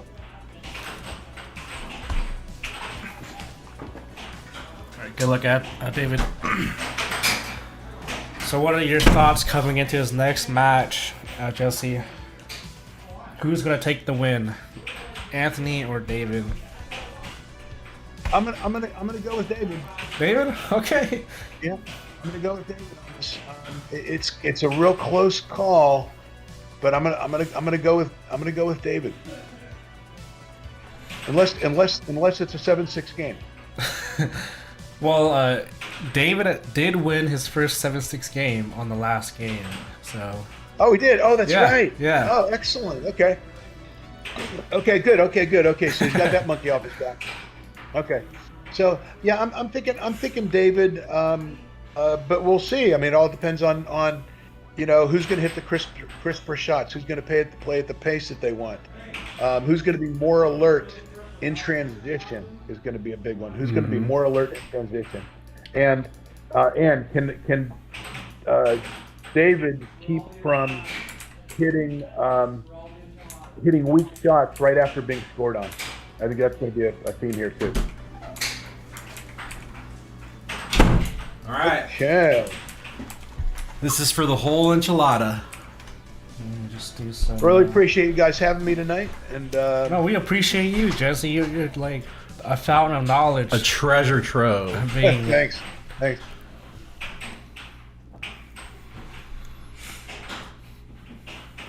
We love having like other like national champions and other players coming out to commentate with us so they can give their stories and their knowledge to our players. Oh, absolutely. And it's like we don't have to fly them out here just to tell us that. Anthony gets. Oh, it was a little glitch. But we're back in the game now. Looks like Anthony got possession off the break. Looks like David is actually holding off that cut shot for Anthony now. Anthony gets He's just possession. hovering over that. Hovering? Look at that. He left hovered. wall. He did what I told him about, except he did a left wall instead of the right wall. Yeah. It was the same idea. They're just discovering shots as we tell them to. Like that. Look at that. What was that? It was a cut shot. And where's the replay for it? It was too Almost late for the replay. undefendable. Oh no. This is where the pressure gets turned up, is in the third set, the last set. The last set of the game, and sinks in that left wall under from David. Speaking of, who's going to sink and who's going to swim here? Predictions? Oh, left wall over from Anthony. I don't think there's any predictions right now. We just gotta let the game play out itself. A little side-to-side drift from David. Oh, it almost sinks in that left wall under, and he almost sinks it into himself. Good defense. Takes it slow and... Oh, it's right there. Look at that. It didn't go in. It did not go in. And that time it did. That time it did. That was Hey, they both came to play this game. no question. Sand it, he says. Look at that technique David is doing. That's the ultimate noob technique right there. Ultimate noob defense. That quick side to side. Looks like it's David's puck. Set up the wall that time and held it. Oh, can you unmute it? I forgot to. Oh, the three? Yeah. Oh, we're going to hear those crisp clicks.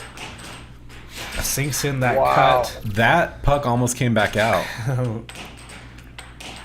Let's watch that again. Yeah. Ooh, Playing a little too fast. What is happening right there, man? It's all Armageddon on this table. I love this side to side. I forgot to tell him that. I love this side to side stuff he does. Well, I think he notices that it works for him. It's one of the most potent attacks ever to be designed. Good slow drift from Anthony. Saves it. He saves it. Oh man! Off goal. I want to see the replay of this. It just like flew out. Oh, in the goal, it came back out. Here we go, the side to side. Hits for the cut. On left wall over attempt. Slowing it down. See if you can get something needs working to- off speed. See, the thing with David, he needs to aim a little bit better. Yeah, in boxing we call this ring generalship. His ring generalship is really good right now. Is that something like table mastery? I don't know. Hey, there we go. Yeah. Oh yeah. Hey. So I coined the term table mastery, and that's where you... Well, so do I, since we don't want to be known as boxing, you know. So table mastery is the form where you can hit a puck anywhere on the table, and it would happen to go into a goal wherever you hit it.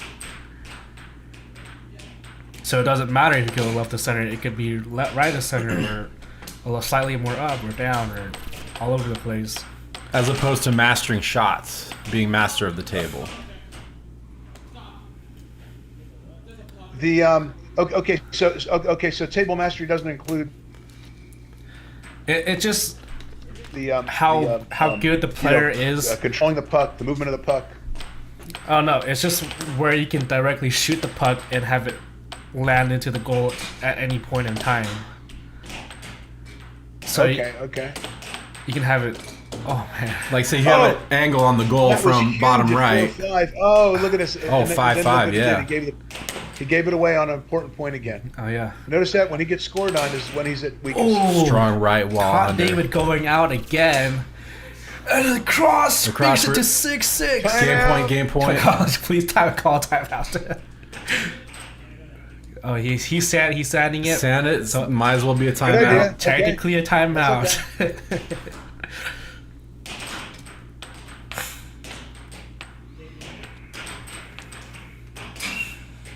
Here we go. Oh, the cross. Oh, so close. So close. A cross and there goes again. And Anthony wins the first game of the last set. Excellent game. Look how he just left the center and sinks in that cross. Yeah, right to left drift. It doesn't have to be exaggerated either. It can just be slow and it still works. Because then the wind-up pulls them more over to the cut. And you can see...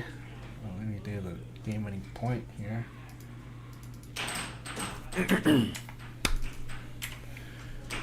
And this stream is brought to you by Ruthless Real Estate, as always. Say it. By Ruth. I remember when I picked David on the set, I said it could go either way. It's close, you know. But I want to see that last point again, so we can analyze it.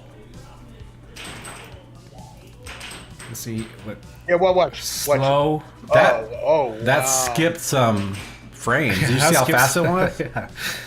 Look how fast. Notice that he mentioned earlier that then he's mentioned that David likes to go with the drift. Yep. So he went with the drift. So he was following the puck as it was going left to center, and then Anthony just strikes down that cross.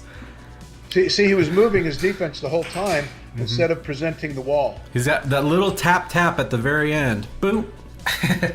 Watch. Yep. Tap. Boom. That was very well designed. All right, now we got to go into the second game of the last set. All right, here we go.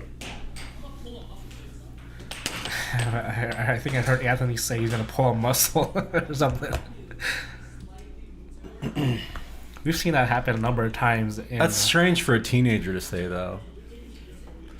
Yeah, really. I don't think I ever pulled a muscle until I got into my... I think it was in my late 30s the first time. I saw Jacob Wiseman pull his hamstring when he was up against Colin Cummings in the 2023 Worlds. Hey, you remember that? No, I don't.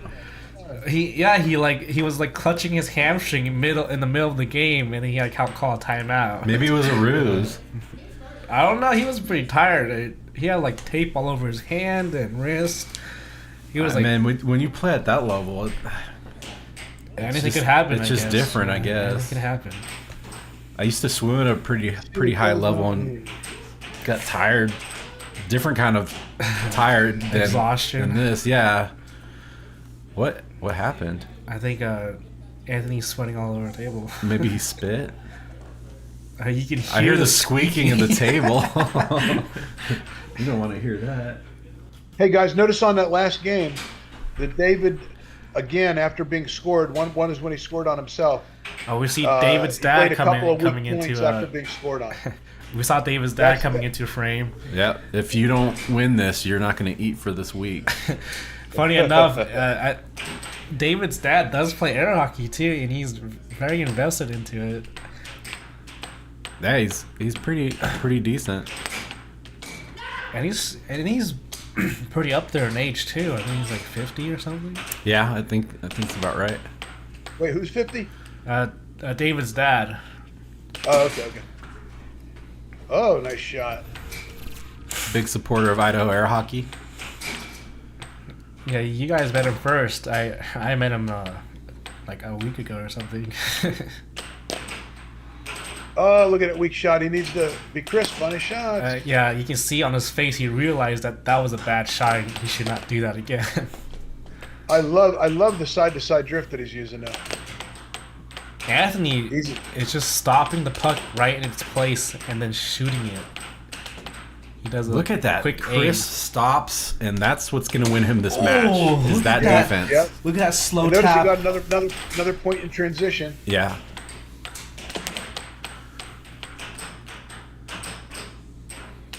A very common drift for most players.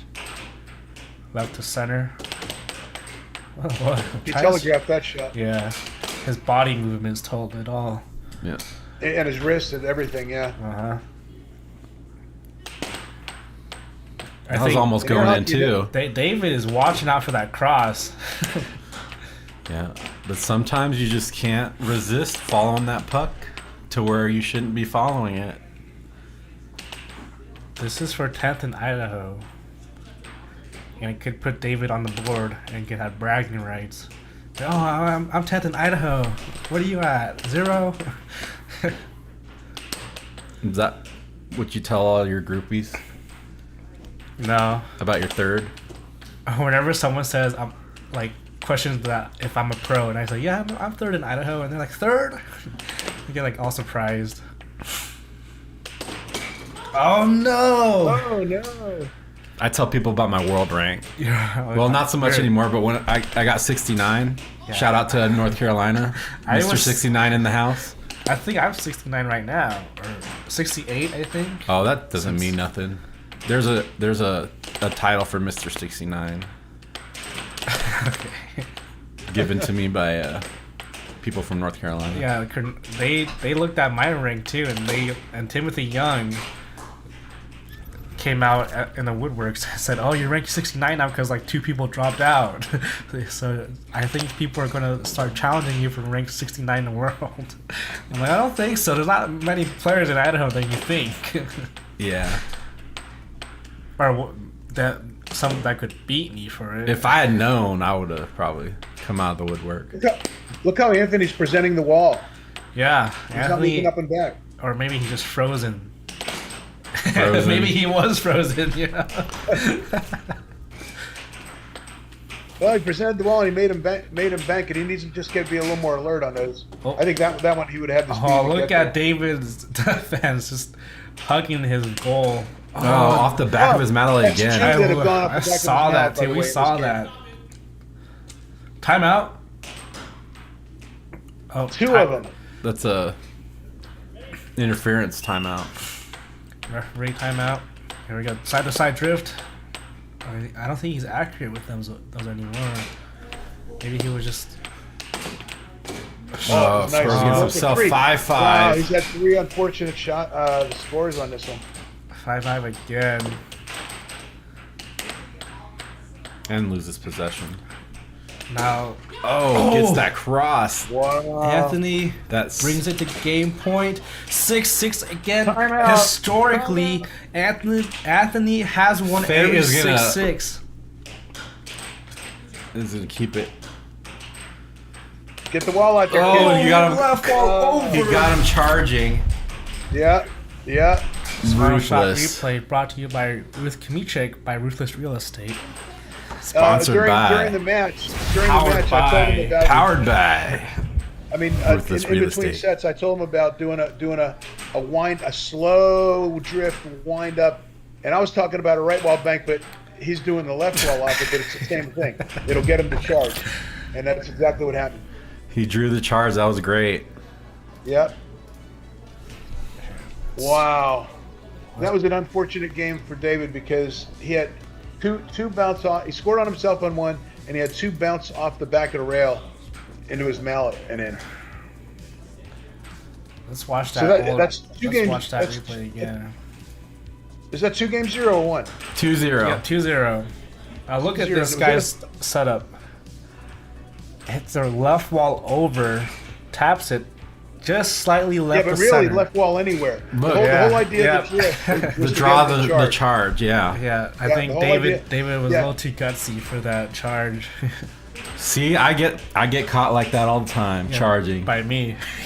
Charge everybody, man. That's everybody. 5 If you minute ask him afterwards, penalty. I'll bet he was telling you that he was trying to get him to charge. I try to feign the charge to block the bank. Well, ideally, once a player is doing an offensive attack on you, right? Yep. In a perfect world, they have already decided on the play they're going to do, and they're not going to ad lib it, and they're not really looking to see what the defense is doing at that point. They've already decided all of that. So, but once again, very few people get to that level. All right, here we go. Oh, over. That was over. That was over the so line. over. Oh, but we all saw that one. Yep. Even Ray Charles saw that one. Oh, some slow shots coming out of Anthony. I do not want to see any Just of those gave slow it up shots. there. Yeah, if he forgets to be being crisp again. Oh. Oh yeah, that's 3 in a row where he was not Right wall crisp. over from David going for the first point.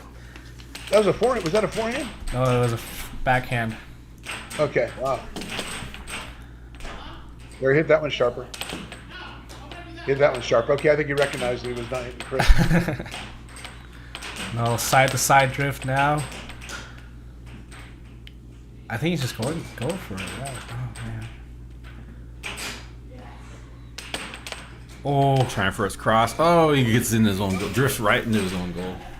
yeah, that's. Is it 2 or 3-0? It's 0-2. David. Almost again. I wonder what's going through Anthony's mind right now. He's up 2-0. You think he's just messing around? David just needs to feel out his movements. Well, David's made a defensive adjustment. He's actually kind of playing farther back. Yeah, oh yeah. Oh, tries for the left wall over. It hits the cut. Oh, that was sweet. That was sweet. 3-0. Gets him charging again. David seems to have a natural instinct to hit to the opposite side of the previous shot that he hit. Oh, double Which is wall. really good instinct. Wow. I wonder if he tried that. Timeout call from Anthony. Yeah, double bank. I wonder if he tried that as a double bank. Wow. Maybe not. It's just luck. Sometimes you just never know. Was it luck or was it called? Oh, and the cut shot from Anthony. Oh, he was waving his mallet. I mean, He was. Oh! Wow. Man, these shots are Left just wall. coming out of nowhere. I think that's just bread and butter, just going back and forth and just shooting it from there. Unlucky bounce from Anthony. Off goals. I think those are intentional off goals from Oh, David. yeah, I think so. Look how close he's coming I to the think that goal. might have been a cut. The slow. Oh, what a 1-2. Man. Holy mackerel. That Game might have been point, the best David. sequence of the match. It's 1-6. David is commanding this game right now. He's really showing some grit here being down 2-0, isn't he? Oh, yeah. Oh, right wall over from Anthony. Anthony does not look Beautiful pleased with right his over. performance. Here we go. Oh, yeah. Could this be the game-winning shot? No, it's not. Oh, no. Can Anthony score another point for his redemption? Blocks the right Good left defense. wall over. Can Anthony score 5 more points for his redemption? Well, you need to start with 1 point and then grow from there. True. Oh, and there Not it is. this game. Wow. The right wall under. All of a sudden, David found his game again. Hey, 2 more games and then it's over. You know why? Maybe losing that second game woke him up. Anthony just declared that 2 more games and it's over, so we'll see if that holds up. Right. Did he really? He did. He's getting a little yeah, too confident in his game. I don't know if I would have said that. Pride comes before the fall. We'll see what happens. Alright. I think we're going this is a reoccurring segment that we're going to just review the last shot of each game. So he does that back and forth drift again. This is going to be on YouTube, right? Yeah, we're streaming on YouTube right now. Okay, so I can have Danny look at this match. Yeah, analyze it on YouTube later, right? Yep. It's like our latest stream. It's like a slap punch at the very end. Slap punch. I better watch. Wait, I thought we were on the next game. Okay, I'm going to send Danny a text. Okay. See if he'll look at it later on. Yeah, just go under the live tab and then you'll see all the things that went live to review for later.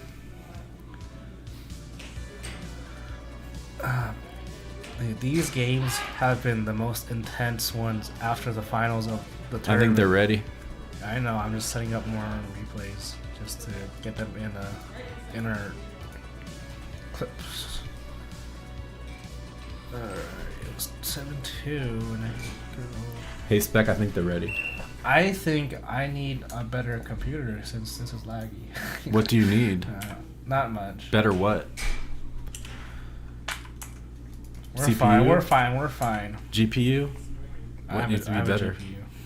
I might just donate my GPU. 2080 Ti? Yeah. Nice. David, come on, David. Is it unmuted? Yep, it's unmuted. Here we go. Game 4. False start. Who did that? Is Anthony chomping at the bit? Anthony. Oh, did he touch it? He topped it, yep. David topped it. Anthony right into David's mallet. Seems like there's a hair on it. Was that a hair or was it a distraction? I don't know. That seemed like a Magic Man Sam move. Oh. And then David returns the favor. And then Anthony returns his favor against himself.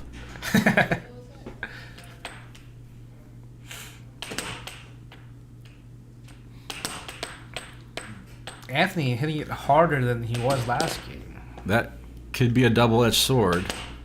Oh, and it almost slipped right through his mallet on David. Oh. More back and forth. Left to right. The mesmerize. Mesmerize, I remember that. Yeah. Mesmerize. That works on you too. Sometimes. He didn't take his time. He tried to sneakily do something when you don't have to do that. You can shoot at your own pace. Here's Anthony getting a little They both big for catch his the puck britches, pretty well. taunting David. I don't know if that's the right call right now. Slight taps on the puck and the left wall over.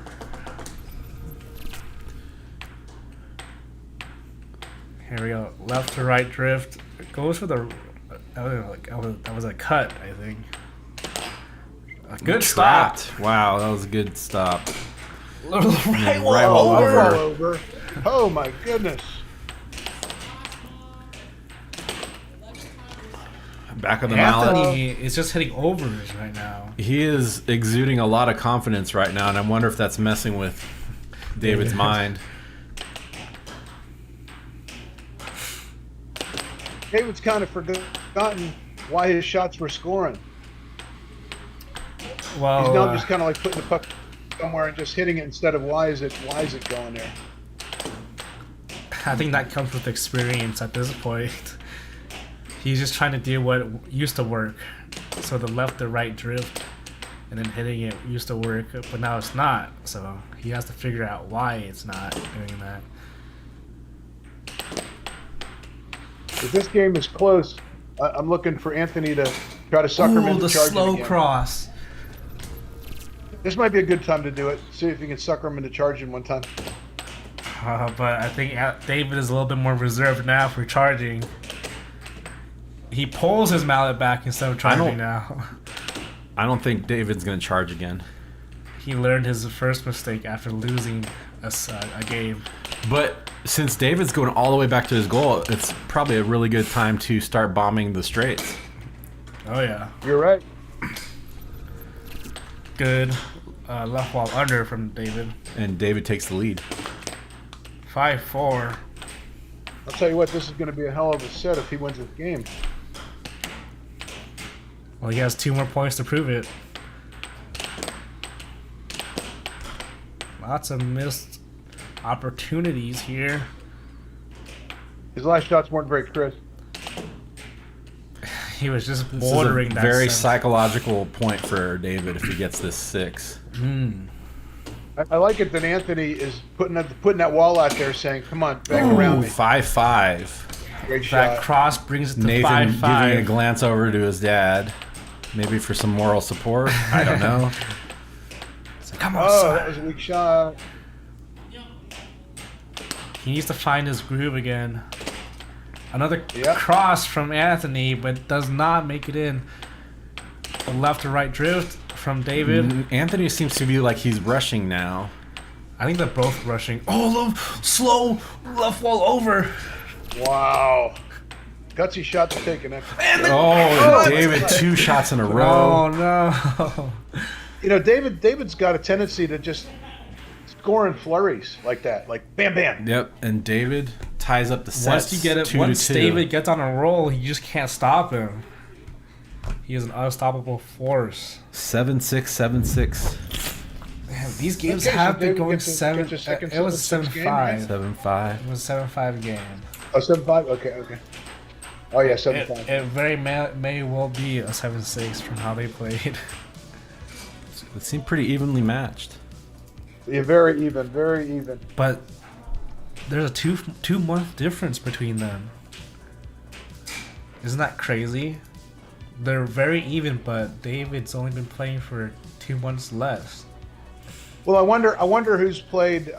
When I first started, I actually counted how many games I'd played total, and I would keep track of how many games I'd played until I was like, at like 150 or something. I did for like my first 150 games. So I'm kind of curious in that range. I'm kind of curious to see. Okay, has David played more games in those 3 months than Anthony has played in 5 months? I'm not sure.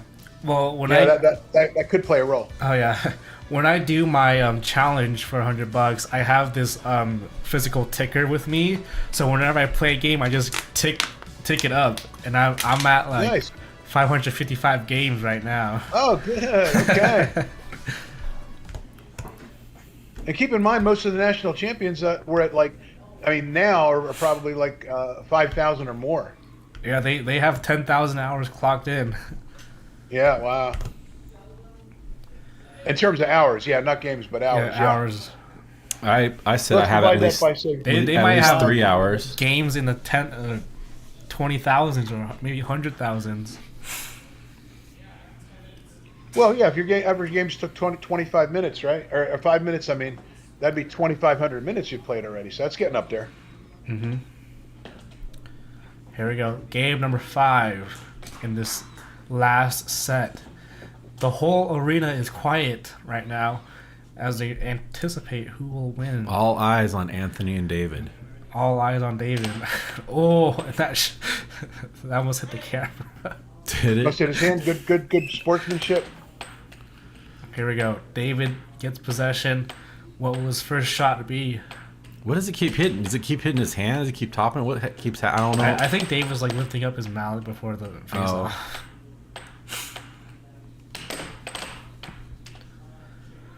See these. Good stop. What a catch! These players play a little slow, and then they ramp up their intensity after, or like over time.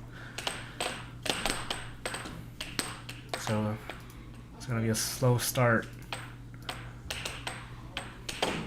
Ooh, that cross almost goes in. Good Let's stop take by a Anthony. perspective from the attacking sides.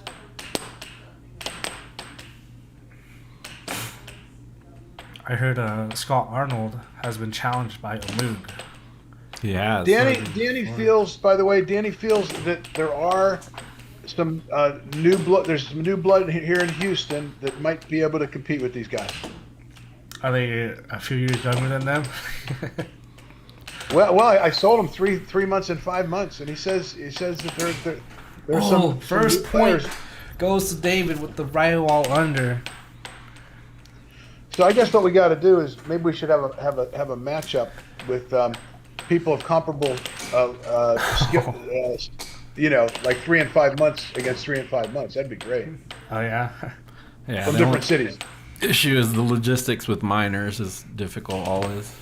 You got a point. Yeah, you got a point. Oh no. Self score. Bummer. Wow. They've both done too many of those, huh? Well, they are new players, so Yeah.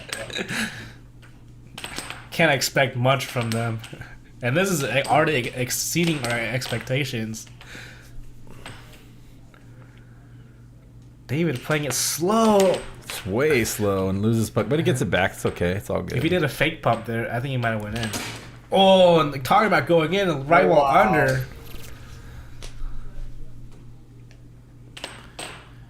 Danny already watched some of this, analyzed it, and gave you an answer. That's pretty good.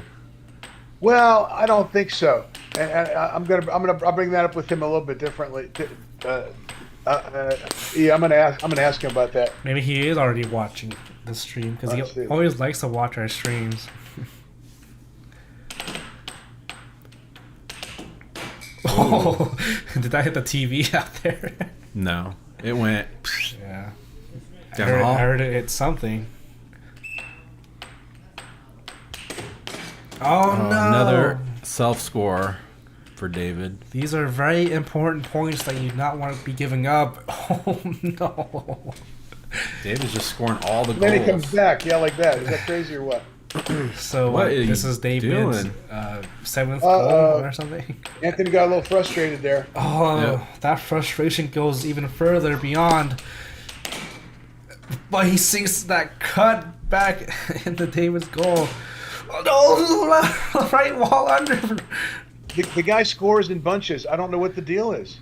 Like he Maybe that's his time of focus, and then he has it, and then he doesn't have it. He like spaces out and then comes back in. Good. Oh, Matt, you gotta be watching this game. It's such an important point. was And a left distracted. wall over. And David Coming takes from David. That's the third game for David. the third the win first in the one to set. get to match game. Ooh, Anthony's got to be sweating a little bit. Oh yeah. Huh? I'll bet he is. Right now? Well, yeah. Anthony just asking for a ride home. I bet he's gonna cry. The whole way home. He's not out of it yet. He's not out of it yet. You're right. You're right. He's not out of it yet. He has one more game. Maybe for Anthony it's inevitable. Inevitable. I don't know. I don't know what's in his head.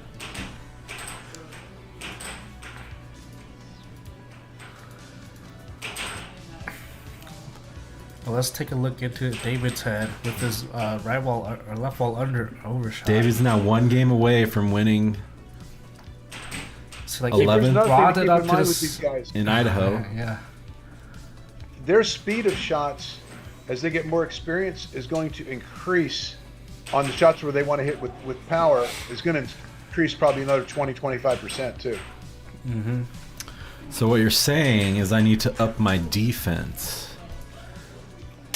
The well, Didn't you lose this guy? gotta be, like I say, it's going to have to be in position to Yeah. block before they hit the shot. Yeah. But they both have really should be proud of how they played today. Yeah. Yesterday I beat Anthony. I did not beat David. Ah. All right. Yeah. Well, that was a 2 out of 3. Yeah. Game. Well, anything can happen in a short period like that, right? This is possible. By the way, that's a good reason to have these 2 out of 3 point. matches. Yeah. Because it increases the every point's more important. Match point. It's for David. Match game. Match game. Oh, yeah. We're not there yet. We're almost there, but we're not there yet. Yeah, you gotta talk. So, Anthony had to run out the door. He was really hoping that he could stay, but he wasn't able to. So he has to forfeit this last game, and he gave the rig to David. So we're gonna bring David in here, and that's the end of it. Yeah, Why does he have to run out the door? His dad was waiting for the last half hour, and he was trying to rush the game so he could meet these games. See, that could have so he said, affected "Hey, it can't too, make huh? it." So he was asking if you could take him home. He couldn't do it, so he just said, "All right, well, this last game, then I forfeit because David's up now. He couldn't even stay for 5 more minutes, so he ran up. He was like, I gotta go, but David wins it, and I'm sure he's gonna be fighting. Sounds like an automatic rematch. What do you guys think? Oh, his dad said. Yeah, nope. So and next time, set it up. There's a way to set it up like David an hour or takes so that rig, I'm gonna earlier. let David pop in so here, that, and then we can get let him talk Anthony back home in time. to you and Jesse real quick. So, That's David, you want to pop in here? that's the caveat to having minors playing, because they are at the whims of their parents. But here is the victorious David G with his new rank.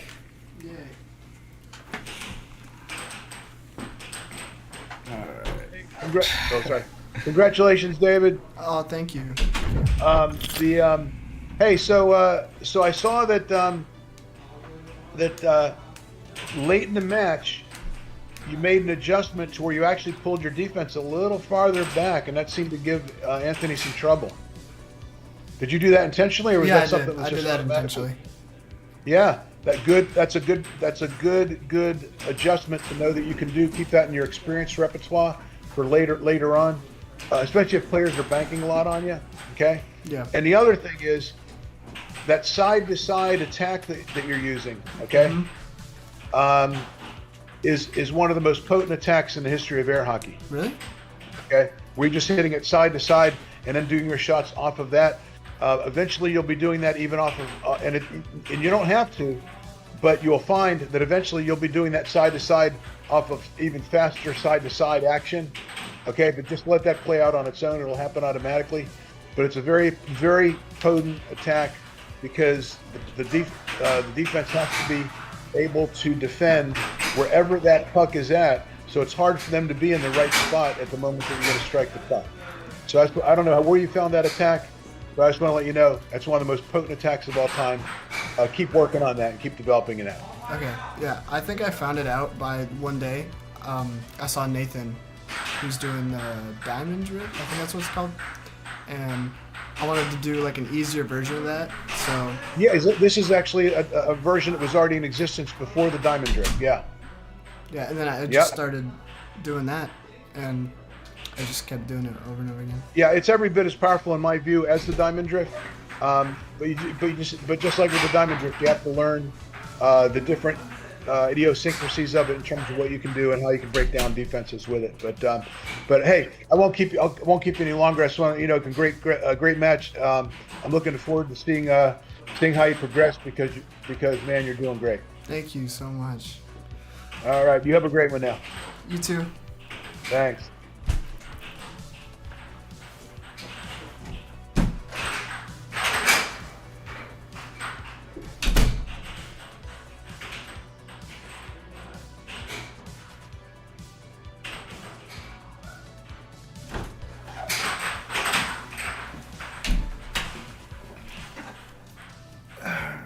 Thanks for watching, everybody. We hope you enjoyed our live broadcast here. Unfortunately, that was a very anticlimactic ending to this game here, but all in all, David is now 10th in Idaho, and now Anthony is 11th in Idaho. Thanks for watching, guys. Bye.